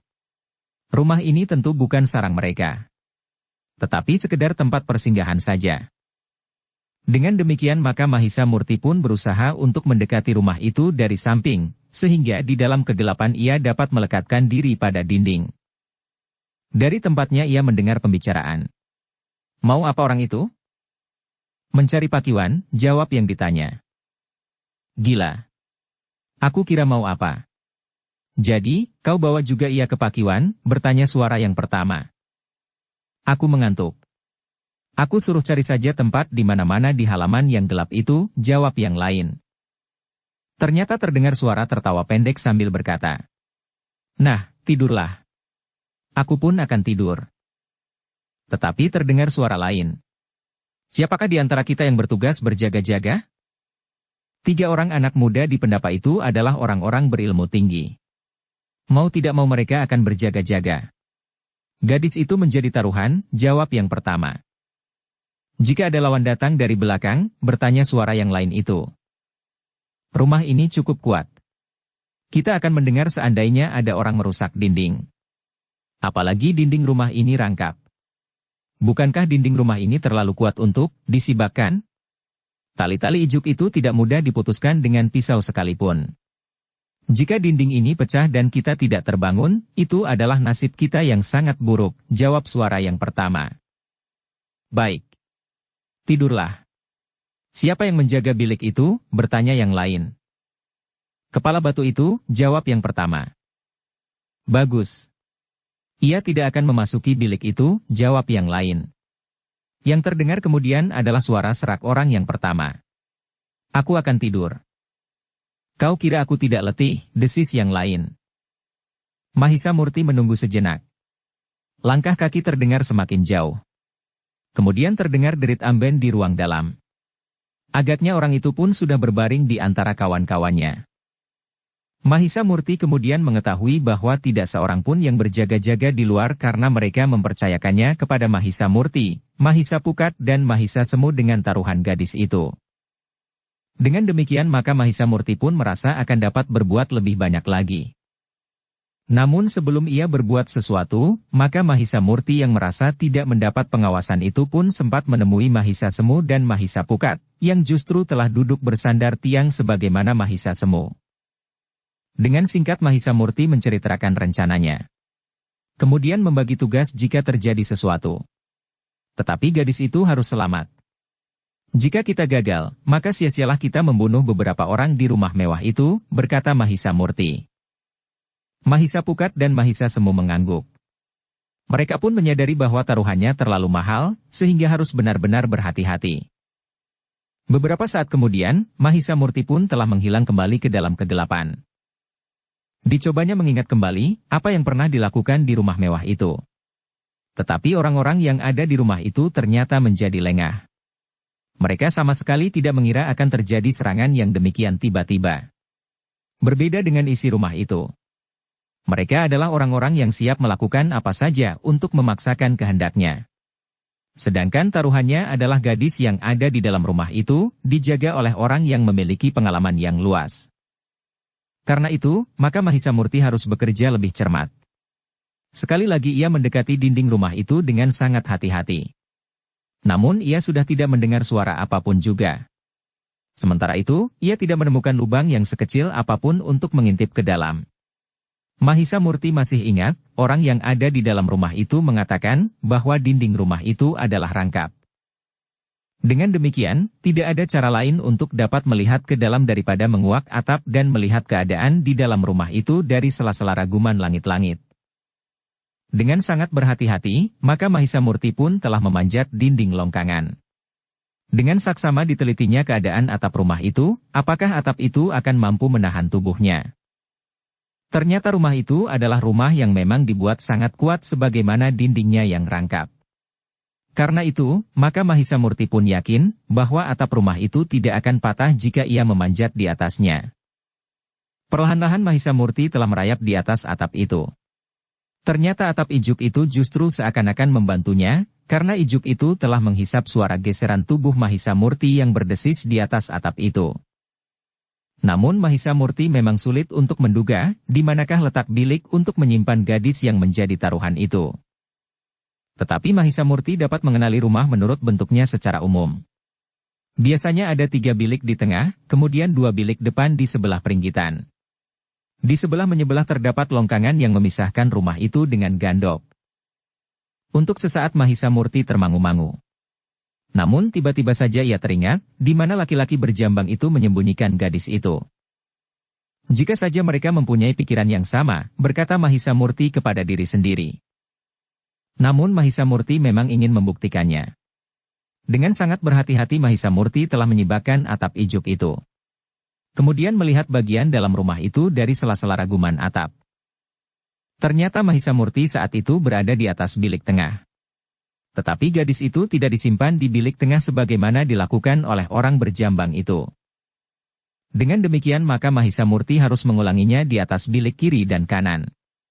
Tetapi gadis itu tidak ada di sana. Mahisa Murti menarik nafas dalam-dalam. Ia yakin bahwa gadis itu telah dibawa masuk ke dalam rumah. Tetapi ia tidak ada di dalam ketiga bilik itu. Untuk beberapa saat Mahisa Murti justru berbaring diam. Dicobanya untuk mendengarkan suara di dalam rumah itu. Menurut pendengarannya gadis itu telah dijaga orang-orang yang disebut sebagai kepala batu. Untuk mengusir kegelisahannya, maka Mahisa Murti pun telah menyibak atap di atas ruang tengah. Namun tiba-tiba ia menjadi berdebar-debar. Gadis itu ternyata ada di ruang tengah, berbaring di atas amben yang besar ditunggui oleh seorang yang berkepala botak yang duduk terkantuk-kantuk di bibir amben yang besar itu. Di sudut ruang itu, Mahisa Murti melihat seorang lagi di antara orang-orang yang membawa gadis itu tidur berselimut kain panjangnya. Sejenak kemudian Mahisa Murti termangu-mangu. Namun sejenak kemudian, ia pun telah menarik pisau belati kecilnya. Dengan pisau itu ia mulai memutuskan tali-tali ijuk yang mengikat raguman atap rumah itu. Baru kemudian, ia berhasil menyibak raguman bambu itu dan siap meluncur turun. Mahisa Murti membutuhkan tali ijuk yang agak panjang. Karena itu, maka ia pun telah mengumpulkan tali-tali ijuk raguman atap itu. Kemudian menyambung-nyambungnya rangkap 2, sehingga dengan sangat berhati-hati Mahisa Murti dapat meluncur turun dari atap rumah itu. Ternyata tidak seorang pun mengetahui. Ketika gadis yang tidak dapat tidur itu melihatnya, Mahisa Murti memberi isyarat agar ia tetap diam di tempatnya, sehingga tidak membangunkan kepala batu yang terkantuk-kantuk itu. Tetapi ketika Mahisa Murti menyentuh tanah, ternyata orang yang disebut kepala batu itu mendengarnya. Karena itu, maka ia pun segera bangkit berdiri. Dalam keadaan yang masih belum sadar penuh, ia melihat anak muda berdiri di hadapannya. Karena itu, dengan serta-merta, maka ia pun telah siap menyerangnya. Namun ternyata bahwa Mahisa Murti bertindak lebih cepat. Jari-jari tangannya yang merapat telah menyentuh bagian dada orang yang disebut kepala batu itu di sebelah atas kiri dan kanan. Kemudian mendorongnya duduk kembali. Tanpa mendapatkan perlawanan maka Mahisa Murti telah menyentuh pundak orang itu di sebelah kiri dan kanan pula. Ketika kemudian tangannya memijit tengkuk orang yang disebut kepala batu itu, maka orang itu pun segera menundukkan kepalanya, seakan-akan ia telah tertidur sambil duduk. Tidurlah sampai esok pagi, berkata Mahisa Murti perlahan-lahan, sehingga hanya dapat didengarnya sendiri.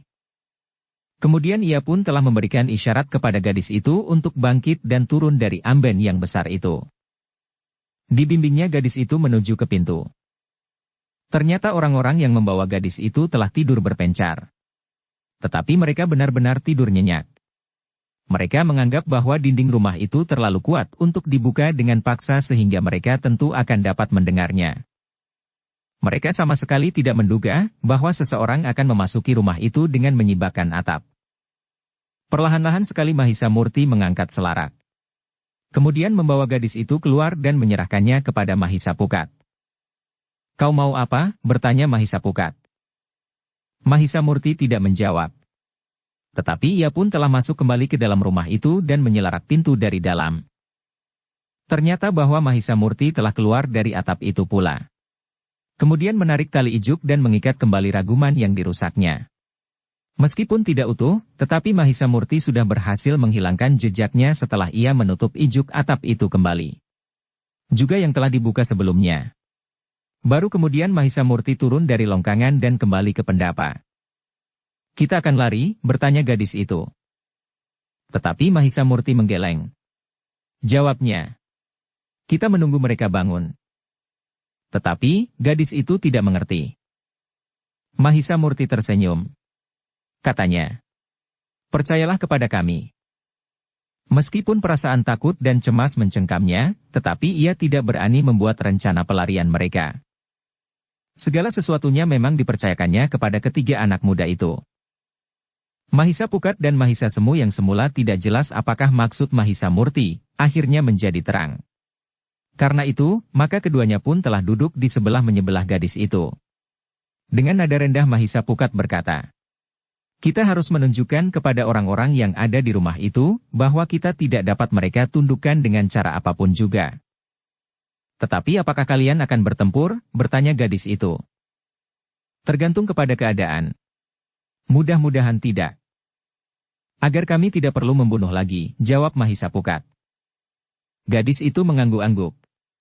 Meskipun ia tidak mengerti sepenuhnya, namun samar-samar ia dapat menangkap maksud anak-anak muda itu.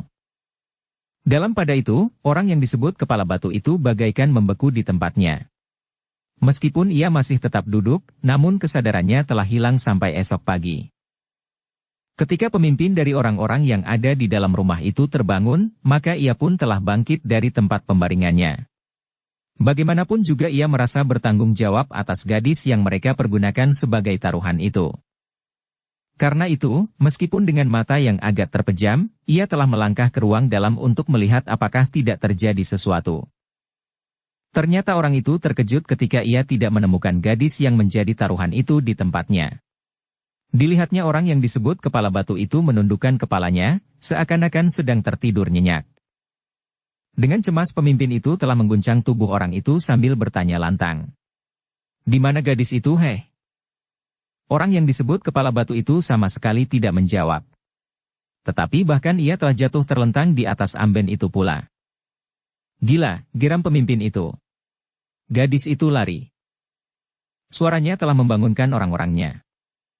Beberapa orang telah berloncatan bangkit dan berlari-lari ke ruang tengah itu. Mereka memang tidak menemukan gadis itu di sana, sementara orang yang disebut kepala batu itu telah pingsan. "Siapa yang melakukannya?" bertanya salah seorang di antara mereka. Dengan saksama orang-orang itu telah memeriksa segala sudut rumah. Pintu masuk diselarak. Pintu butulan dan pintu-pintu longkangan masih pula tetap tertutup rapat, sementara selaraknya masih berada di tempatnya dan terpasang dengan baik. Gila, geram pemimpin itu. Sementara orang-orangnya sama sekali tidak menemukan kerusakan pada dinding seujung duri sekalipun. Tali-tali ijuk masih mengikat dengan erat, sementara tiang-tiang tidak ada yang goyah sama sekali. Namun mereka tidak menemukan gadis itu di dalam rumah. Pemimpin dan orang-orang yang ada di rumah itu pun kemudian berkata, "Kita lihat keluar. Mungkin gadis itu telah melarikan diri." Tetapi bagaimana hal itu dapat terjadi? Semua pintu masih tetap tertutup dan selaraknya masih terpasang rapi. Jika tidak ada di antara kita yang berkhianat, tentu hal ini tidak akan dapat terjadi. Orang-orang itu saling berpandangan sejenak. Memang terasa satu suasana yang lain. Tiba-tiba saja mereka menjadi saling mencurigai. Tetapi menurut pendapat mereka, apakah ada di antara mereka yang dapat memperlakukan orang yang disebut kepala batu itu sehingga ia menjadi pingsan seperti itu? Namun pemimpin kelompok itu tidak mau menunggu terlalu lama dalam keadaan saling mencurigai. Ialah yang kemudian bergegas ke pintu dan mengangkat selaraknya. Demikian pintu terbuka, maka orang itu pun justru bergeser selangkah surut. Yang lain pun dengan cepat telah berloncatan ke pintu pula. Mereka pun ternyata terkejut bukan buatan. Di pendapa itu duduk 3 orang anak muda yang menunggui seorang gadis yang sedang tidur. Pemimpin kelompok itu mengumpat. Selangkah demi selangkah, diikuti oleh kawan-kawannya. Mahisa Murtilah yang kemudian bergeser sambil berkata, "Oh, ternyata kalian belum juga tidur. Marilah. Tetapi jangan ribut. Gadis ini sedang tidur nyenyak." "Persetan," geram pemimpin kelompok itu. "Apa yang telah kau lakukan atas gadis itu?" "Apa? Tidak apa-apa. Bukankah kau minta kami menungguinya dan menjaganya agar gadis itu tidak direbut oleh kelompok lain yang selalu bermusuhan dengan kelompokmu?" berkata Mahisa Murti pula. "Cukup," bentak pemimpin kelompok itu. "Sudah aku peringatkan. Jangan kejutkan gadis yang sedang tidur ini," minta Mahisa Murti. "Duduklah. Kita berbicara dengan tenang. Apakah yang kalian kehendaki?" "Jangan permainkan kami," geram pemimpin kelompok itu. Mahisa Murti tertawa. Katanya, "Jangan marah. Bukankah sudah aku katakan, bahwa aku telah menjaganya dengan baik? Apapun yang kau lakukan, tetapi kau tidak akan dapat keluar dari halaman rumah ini." Suara pemimpin kelompok itu menjadi gemetar. Tetapi Mahisa Murti masih saja tertawa. Bahkan Mahisa Pukat pun tertawa juga sambil berkata, "Sudahlah. Jangan mengumpat-umpat. Besok jika matahari terbit, kami akan meninggalkan tempat ini, kembali ke padukuhan kami. Kami tidak mau lagi mendengar cerita tentang permusuhan antara kelompok dengan kelompok yang manapun juga." Tetapi pemimpin kelompok itu menggeleng. Katanya, "Tidak ada jalan yang dapat kalian lalui. Kami akan menjaga semua pintu regol halaman. Baik halaman depan maupun pintu butulan di halaman belakang." Mahisa Murti tertawa. Katanya, "Kau tahu siapa kami. Kau tentu tahu pula kemampuan kami. Jika tidak, kalian tidak akan mencuri gadis itu untuk memaksa kami berpihak pada kalian." Pemimpin kelompok itu termangu-mangu. Sehingga Mahisa Murti melanjutkan kata-katanya. "Nah, apakah kalian akan berusaha mencegah kami? Dengan demikian, maka kalian akan terkapar mati di halaman ini. Sementara pada saat lain kawan-kawanmu akan mengalami kekalahan yang lebih parah dari lawan-lawanmu itu, justru karena jumlah kalian telah berkurang." Pemimpin kelompok itu menarik nafas dalam-dalam.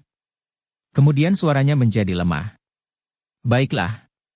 Kami memang tidak akan mampu berbuat apa-apa. Sia-sialah usahaku mengambil gadis itu." "Jadi," bertanya Mahisa Murti, "terserahlah kepada kalian. Kalian telah berhasil menguasai kembali gadis itu," berkata pemimpin kelompok itu. "Kami memang tidak akan dapat berbuat apa-apa. Jadi kalian tidak berkeberatan besok kami kembali?" bertanya Mahisa Murti. "Tidak disimpan di bilik tengah sebagaimana dilakukan oleh orang berjambang itu." "Berkeberatan atau tidak berkeberatan?" jawab pemimpin kelompok itu. Namun kemudian katanya, Tetapi satu hal yang ingin kami sampaikan kepadamu jika besok pagi meninggalkan tempat ini bersama-sama dengan saudara-saudaramu dan gadis itu, bahwa kita untuk selamanya tidak akan bertemu kembali. Kenapa? Bertanya Mahisamurti. Besok akan terjadi pertempuran yang dahsyat di sini. Besok pagi-pagi kawan-kawanku akan datang untuk menunggu sekelompok lawan kami yang akan menghancurkan rumah kami ini. Bahkan membunuh semua isinya. Kami sudah berkeyakinan bahwa kami tidak akan dapat melawan mereka meskipun seandainya kawan-kawan kami berhasil mendapat bantuan dari saudara-saudaranya, berkata pemimpin kelompok itu. Kenapa kalian bermusuhan? Bertanya Mahisapukat. Kami memang sedang memperebutkan warisan, jawab pemimpin kelompok itu. Jadi kalian akan bertempur di antara saudara sendiri, bertanya Mahisapukat pula. Saudara-saudara seperguruan, jawab pemimpin kelompok itu. Warisan apa yang kalian perebutkan? Bertanya Mahisapukat. Kedudukan dan rumah ini, jawab pemimpin kelompok itu. Rumah ini adalah rumah guru yang telah meninggal.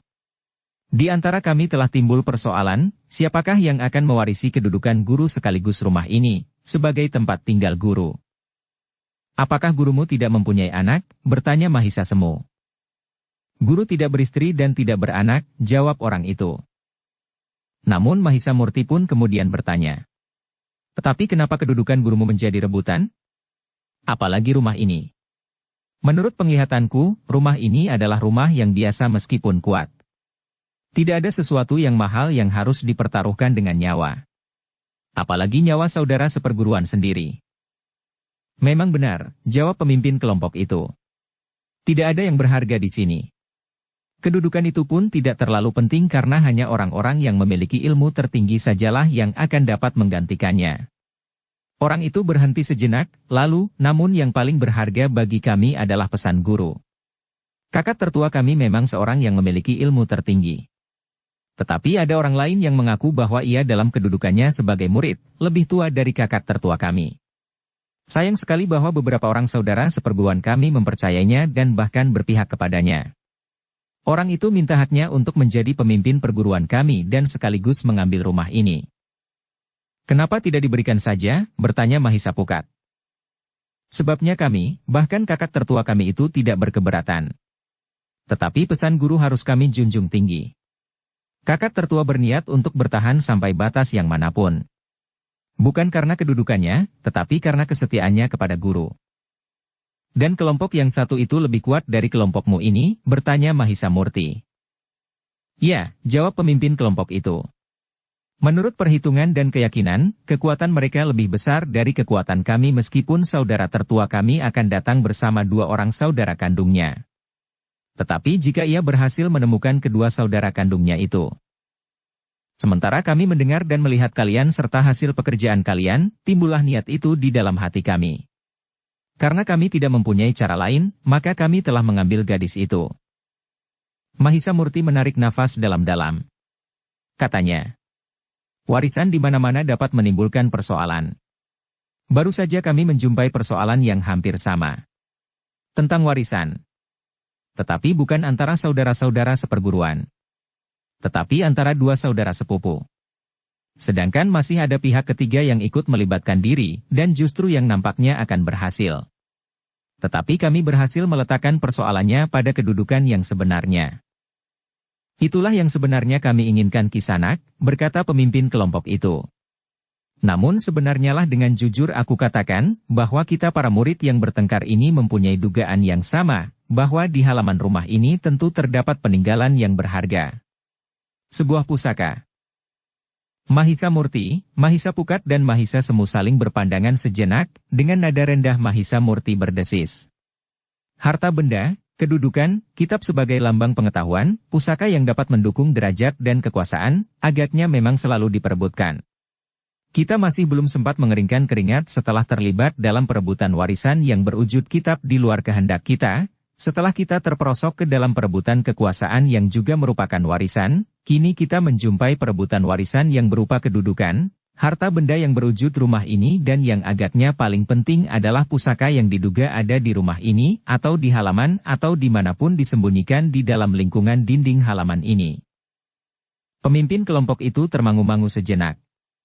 Namun kemudian katanya, Tetapi bagi kami, yang terpenting bukannya pusaka itu.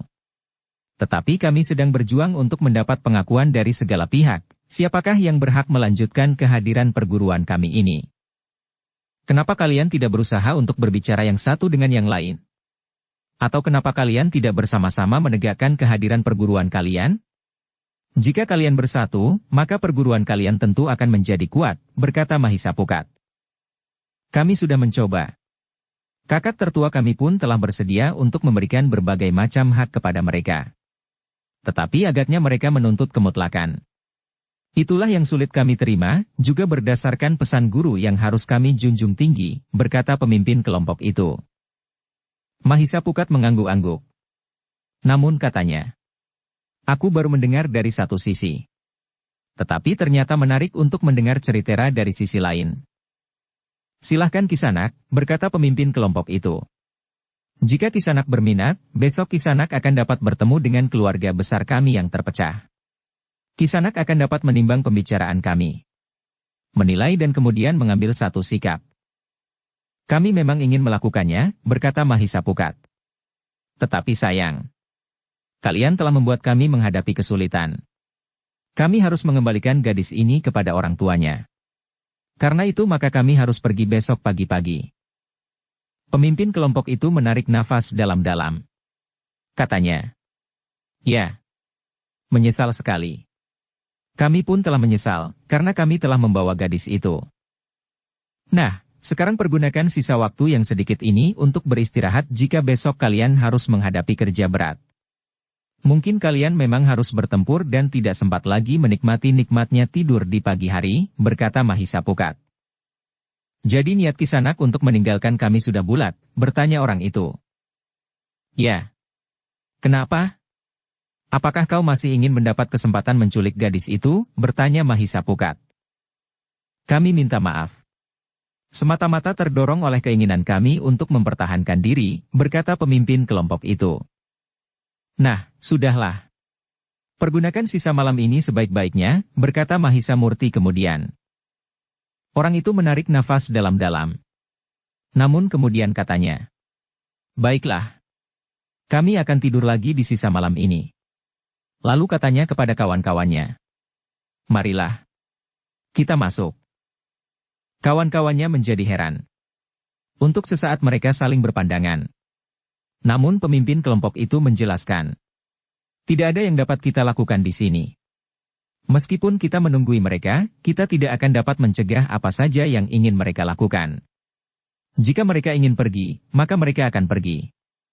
Jika mereka akan tinggal di sini, maka mereka akan tinggal. Kawan-kawannya tidak menjawab. Tetapi mereka mengerti maksud pemimpinnya. Karena itu, maka mereka pun segera mengikutinya masuk ke ruang dalam. Ketiga orang anak muda yang ada di pendapa itu termangu-mangu sejenak. Namun kemudian Mahisamurti itu pun berkata kepada gadis yang masih berpura-pura tidur itu. Bagaimana pendapatmu tentang mereka? Aku takut, jawab gadis itu hampir berdesis. Mahisamurti mengangguk-angguk. Tetapi kemudian katanya. Sebenarnya aku ingin juga melihat apa yang akan terjadi. Bagaimanakah pendapatmu jika kita tinggal di sini? Kami bertiga berjanji untuk melindungimu. Kami akan mempertaruhkan nyawa kami. Gadis itu termangu-mangu. Ia percaya sepenuhnya kepada ketiga orang anak muda itu. Tetapi perasaan takut tidak dapat disembunyikannya. Jika kau bersedia dan yakin akan perlindungan kami, biarlah kami menunggu sampai mereka memecahkan persoalan mereka. Nampaknya orang-orang ini memang tidak terlalu jahat. Mereka berbuat kasar justru karena sebenarnya mereka berada dalam ketakutan, sehingga yang dilakukannya itu agak dipaksakannya dan bukan kebiasaan mereka sehari-hari. Mereka berbuat sebagaimana orang-orang kasar dan liar untuk menunjukkan bahwa mereka berkuasa dan kuat, berkata Mahisamurti. Gadis itu nampaknya masih saja ragu-ragu. Tetapi ia melihat keyakinan pada sorot mata Mahisamurti, sehingga karena itu katanya. Terserah kepada kalian bertiga. Aku percayakan keselamatanku kepada kalian. Aku yakin bahwa kalian telah berbuat dengan jujur menurut nurani kalian. Baiklah, berkata Mahisamurti. Jika demikian kita akan tinggal di sini. Besok kita akan melihat rahasia yang tersimpan di rumah ini. Beristirahatlah, berkata Mahisa Murti kepada Mahisa Semu. Tetapi Mahisa Semu telah menggeleng sambil menjawab. Aku tidak merasa mengantuk sama sekali. Mahisa Murti tersenyum. Katanya. Baiklah. Kegelisahan kadang-kadang memang dapat mengalahkan perasaan kantuk. Hanya Mahisa Pukatlah yang dapat tidur dengan nyenyak di sisa malam itu. Sementara itu Mahisa Murti dan Mahisa Semu duduk saja bersandar tiang. Gadis yang berbaring itu pun tidak lagi dapat memejamkan matanya, sehingga ia pun kemudian justru bangkit dan duduk pula sambil memandang ke kejauhan. Tetapi dari sikapnya Mahisa Murti dapat mengerti bahwa gadis itu masih saja gelisah. Beberapa saat kemudian, maka cahaya yang keremangan mulai membayangi halaman. Warna tanah mulai menjadi terang dan ayam jantan pun telah berkokok bersahutan. Orang-orang yang ada di dalam rumah itu pun telah terbangun. Beberapa orang di antara mereka, termasuk pemimpin kelompoknya telah keluar pula. Ketika dilihatnya Mahisa Murti, Mahisa Semu dan Mahisa Pukat yang masih tidur, serta gadis yang termangu-mangu itu, ia bertanya. Kalian belum pergi? Belum, jawab Mahisa Murti. Bertanya Mahisa Pukat pula. Jika kalian memang ingin pergi, pergilah. Jangan sampai terjadi salah paham dengan saudara-saudara seperguruan yang sebentar lagi tentu akan datang, berkata pemimpin kelompok itu. Sekehendakulah, jawab Mahisa Murti. Pemimpin kelompok itu menarik nafas dalam-dalam. Tetapi ia memang sudah merasa bahwa ia dan kelompoknya tidak akan dapat mengatur ketiga orang anak muda itu. Namun adalah sayang sekali jika terjadi selisih paham dengan saudara-saudaranya, terutama saudaranya yang tertua. Jika terjadi keributan dan pertempuran, pasti kekuatan mereka akan berkurang, karena tiga orang anak muda itu akan dapat membunuh siapa saja yang dikehendaki. Namun karena itu, maka pemimpin kelompok itu tidak bertanya lebih lanjut. Namun ia masih juga memberitahu. Menurut rencana, di saat matahari terbit, saudara-saudaraku akan datang. Saudaramu yang mana? Bertanya Mahisa Murti. Saudara tertua, yang mendapat pesan dari guru, jawab pemimpin kelompok itu. Saudara yang lain, yang berdiri berseberangan dengan kepentingan saudara tertuamu itu, bertanya Mahisa Murti pula. Setelah tengah hari, jawab pemimpin kelompok itu. Mahisa Murti mengangguk-angguk. Namun tiba-tiba saja ia bertanya. Selama kalian pergi menculik gadis ini, siapakah yang ada di rumah ini? Ada dua orang yang menunggu rumah ini. Tetapi mereka tidak tahu apa-apa tentang persoalan kami. Keduanya adalah orang-orang yang sejak kanak-kanaknya tinggal di sini. Orang tua mereka juga menunggu rumah ini dahulu, jawab pemimpin kelompok itu. Di mana mereka tinggal? Bertanya Mahisa Murti. Di belakang, jawab pemimpin kelompok itu. Aku ingin menemui orang itu. Barangkali aku akan berubah pendirian untuk tinggal di sini sampai saudara-saudaramu dari kedua pihak itu datang, berkata Mahisa Murti kemudian. Jadi kau mau tinggal? Bertanya orang itu dengan nada tinggi. Tetapi mungkin kami akan membantu saudara-saudaramu yang memusuhimu itu. Soalnya kami sudah terlanjur mendendam kepada kalian, karena kalian telah menculik gadis ini, jawab Mahisa Murti. Orang itu menarik nafas dalam-dalam. Wajahnya menjadi muram. Namun katanya, aku sudah minta maaf. Tetapi segala sesuatunya terserah kepada kalian. Aku tahu kalian memiliki kemampuan yang tidak terlawan oleh kami. Alat kami untuk memaksa kalian pun telah berhasil kalian ambil kembali. Bawa kami ke belakang, berkata Mahisa Murti kemudian. Pemimpin kelompok itu tidak membantah. Maka dibawanya ketiga orang anak muda dan gadis itu ke belakang. Ke sebuah pondok kecil di halaman belakang yang dihuni oleh dua orang yang ternyata adalah suami istri. Ketiga orang anak muda dan gadis itu pun telah dipersilahkan masuk ke dalam pondok itu. Mereka dipersilahkan duduk di sebuah amben yang besar di ruang tengah. Nampaknya amben itu adalah satu-satunya perabot yang ada di rumah itu. Kedua orang suami istri itu memang merasa heran bahwa tiga orang anak muda dan seorang gadis telah memasuki halaman rumah itu. Untuk apa sebenarnya kalian kemari? Bertanya laki-laki yang sudah lebih separuh baya itu. Mahisa Murti memang agak sulit menjawab pertanyaan itu. Namun akhirnya ia pun berkata, aku tidak sengaja datang kemari. Aku datang bersama orang-orang yang tinggal di rumah ini. Apakah kau sudah mengenal mereka sebelumnya? Bertanya orang itu. Belum, jawab Mahisa Murti. Aku mengenal mereka dalam perjalanan kemari. Kami berjalan bersama-sama dan kami singgah di rumah ini untuk sekedar bermalam, jawab Mahisa Murti. Kalian sudah bermalam di sini. Lalu apa keperluan kalian menemui aku? Bertanya orang itu. Mahisa Murti mengerutkan dahinya. Ternyata ia salah duga. Orang itu tentu bukan sekedar menunggu rumah dan juru taman yang setiap hari tugasnya menyiangi tanaman. Orang itu memiliki sikap tertentu terhadap peristiwa yang terjadi di rumah itu. Ditunjukkan atau tidak ditunjukkan. Karena itu, maka Mahisa Murti pun kemudian berkata, Kisanak, aku adalah orang yang sudah terlanjur terlibat dalam persoalan yang mungkin terjadi di rumah ini.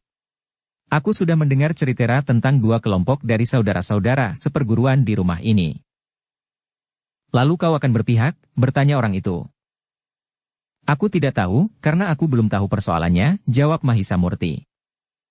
Apakah orang-orang yang membawamu kemari minta kepadamu untuk berpihak kepadanya? Bertanya orang itu. Kisanak, kami adalah orang-orang sederhana yang barangkali tidak mempunyai bekal apapun seandainya kami harus terlibat. Jika kami diminta untuk melibatkan diri, semata-mata sekedar untuk menambah jumlah orang saja, namun yang barangkali tidak akan dapat membantu merubah keseimbangan sama sekali, jika terjadi benturan kekerasan, jawab Mahisa Murti. Orang itu termenung sejenak.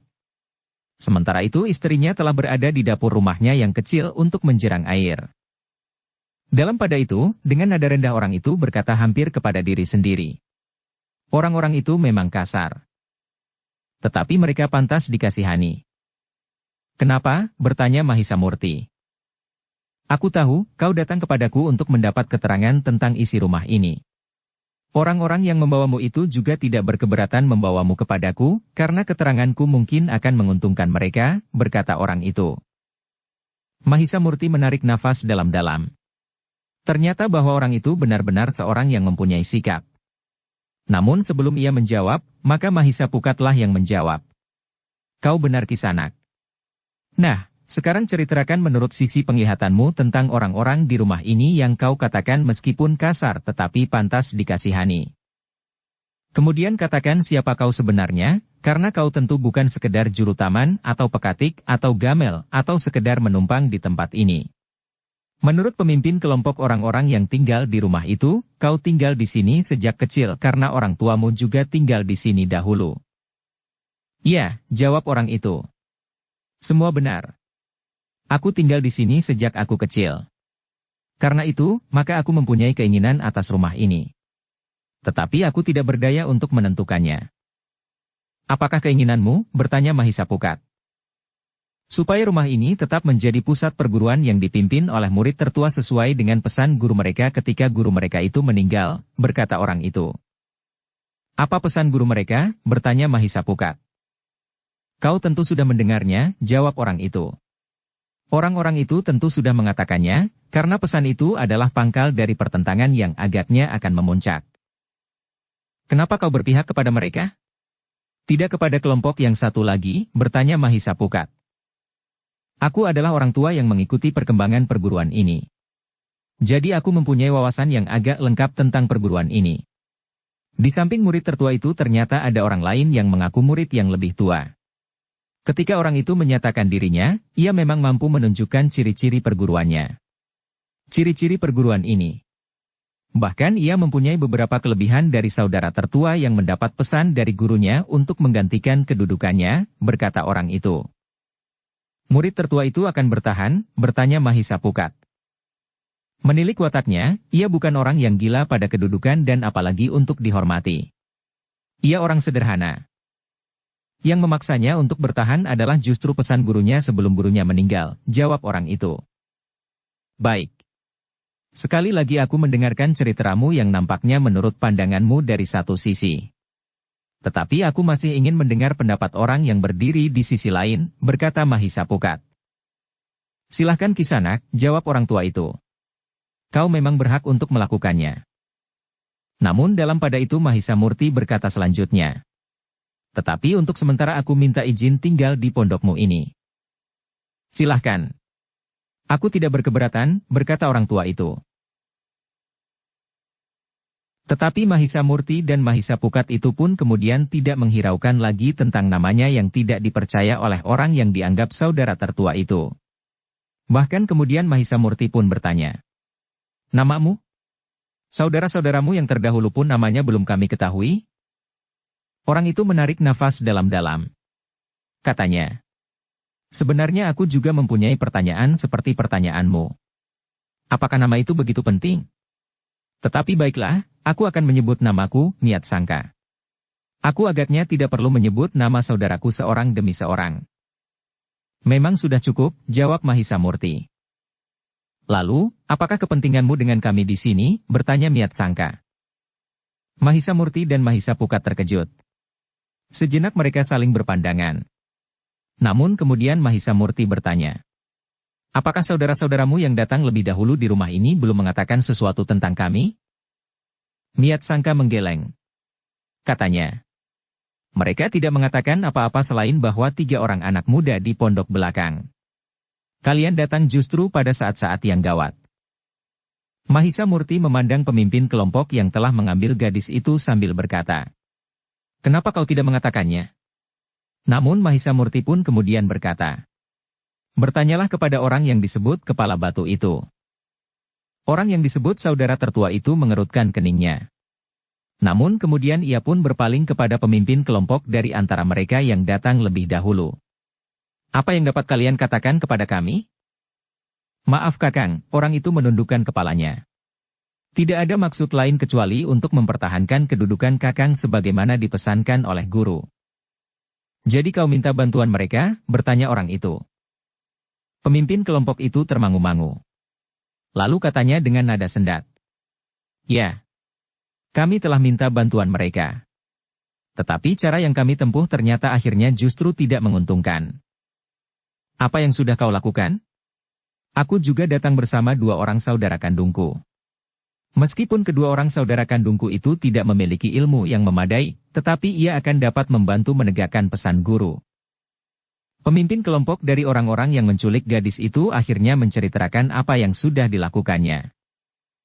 "Jadi kau telah menculik seorang gadis?" bentak saudara tertua itu. "Maaf Kakang. Aku tidak menemukan jalan lain," jawab orang itu. Wajah orang itu menjadi merah. Katanya dengan geram, "Kau jangan mengorbankan martabat kemanusiaanmu untuk mempertahankan kedudukan ini. Aku tidak berkeberatan kau minta bantuan. Tetapi dengan cara yang wajar dan jujur. Jadi gadis yang ada di belakang itu adalah gadis taruhan untuk memaksa orang-orang ini membantu kita." "Semula begitu," jawab pemimpin kelompok itu. "Lalu bagaimana sekarang?" bertanya saudaranya yang tertua.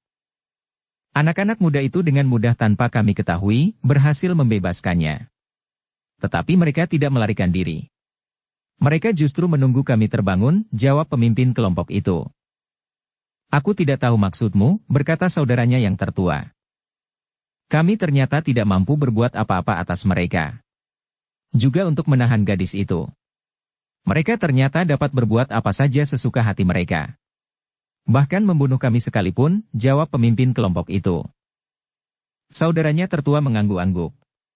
Kemudian katanya dengan nada dalam, "Aku minta maaf atas tingkah laku adik-adik seperguruanku. Mereka benar-benar menjadi kebingungan menghadapi persoalan di antara kami bersaudara, sehingga mereka telah kehilangan akal warasnya. Memang pada mereka terdapat bekal kekasaran dan sedikit liar. Tetapi aku tidak mengira bahwa mereka telah melangkah sejauh itu." Mahisa Murti tersenyum. Katanya, "Baiklah. Kami akan melupakannya." "Terima kasih atas sikap kalian anak-anak muda," berkata saudara tertua itu. "Jika kalian menjadi marah dan mengambil sikap terhadap kami, maka kekuatan kami akan menjadi semakin susut, bahkan mungkin kami sudah tidak akan mampu berbuat apa-apa lagi." "Baiklah," berkata Mahisa Murti. "Sikapmu membuat aku semakin mantap. Aku tidak akan pergi. Aku akan menunggu saudara-saudaramu yang lain. Saudaramu yang menganggap dirinya saudara tertua itu." Bersambung ke bab 128. Dukung kami dengan subscribe, follow, like, komen dan share. Terima kasih.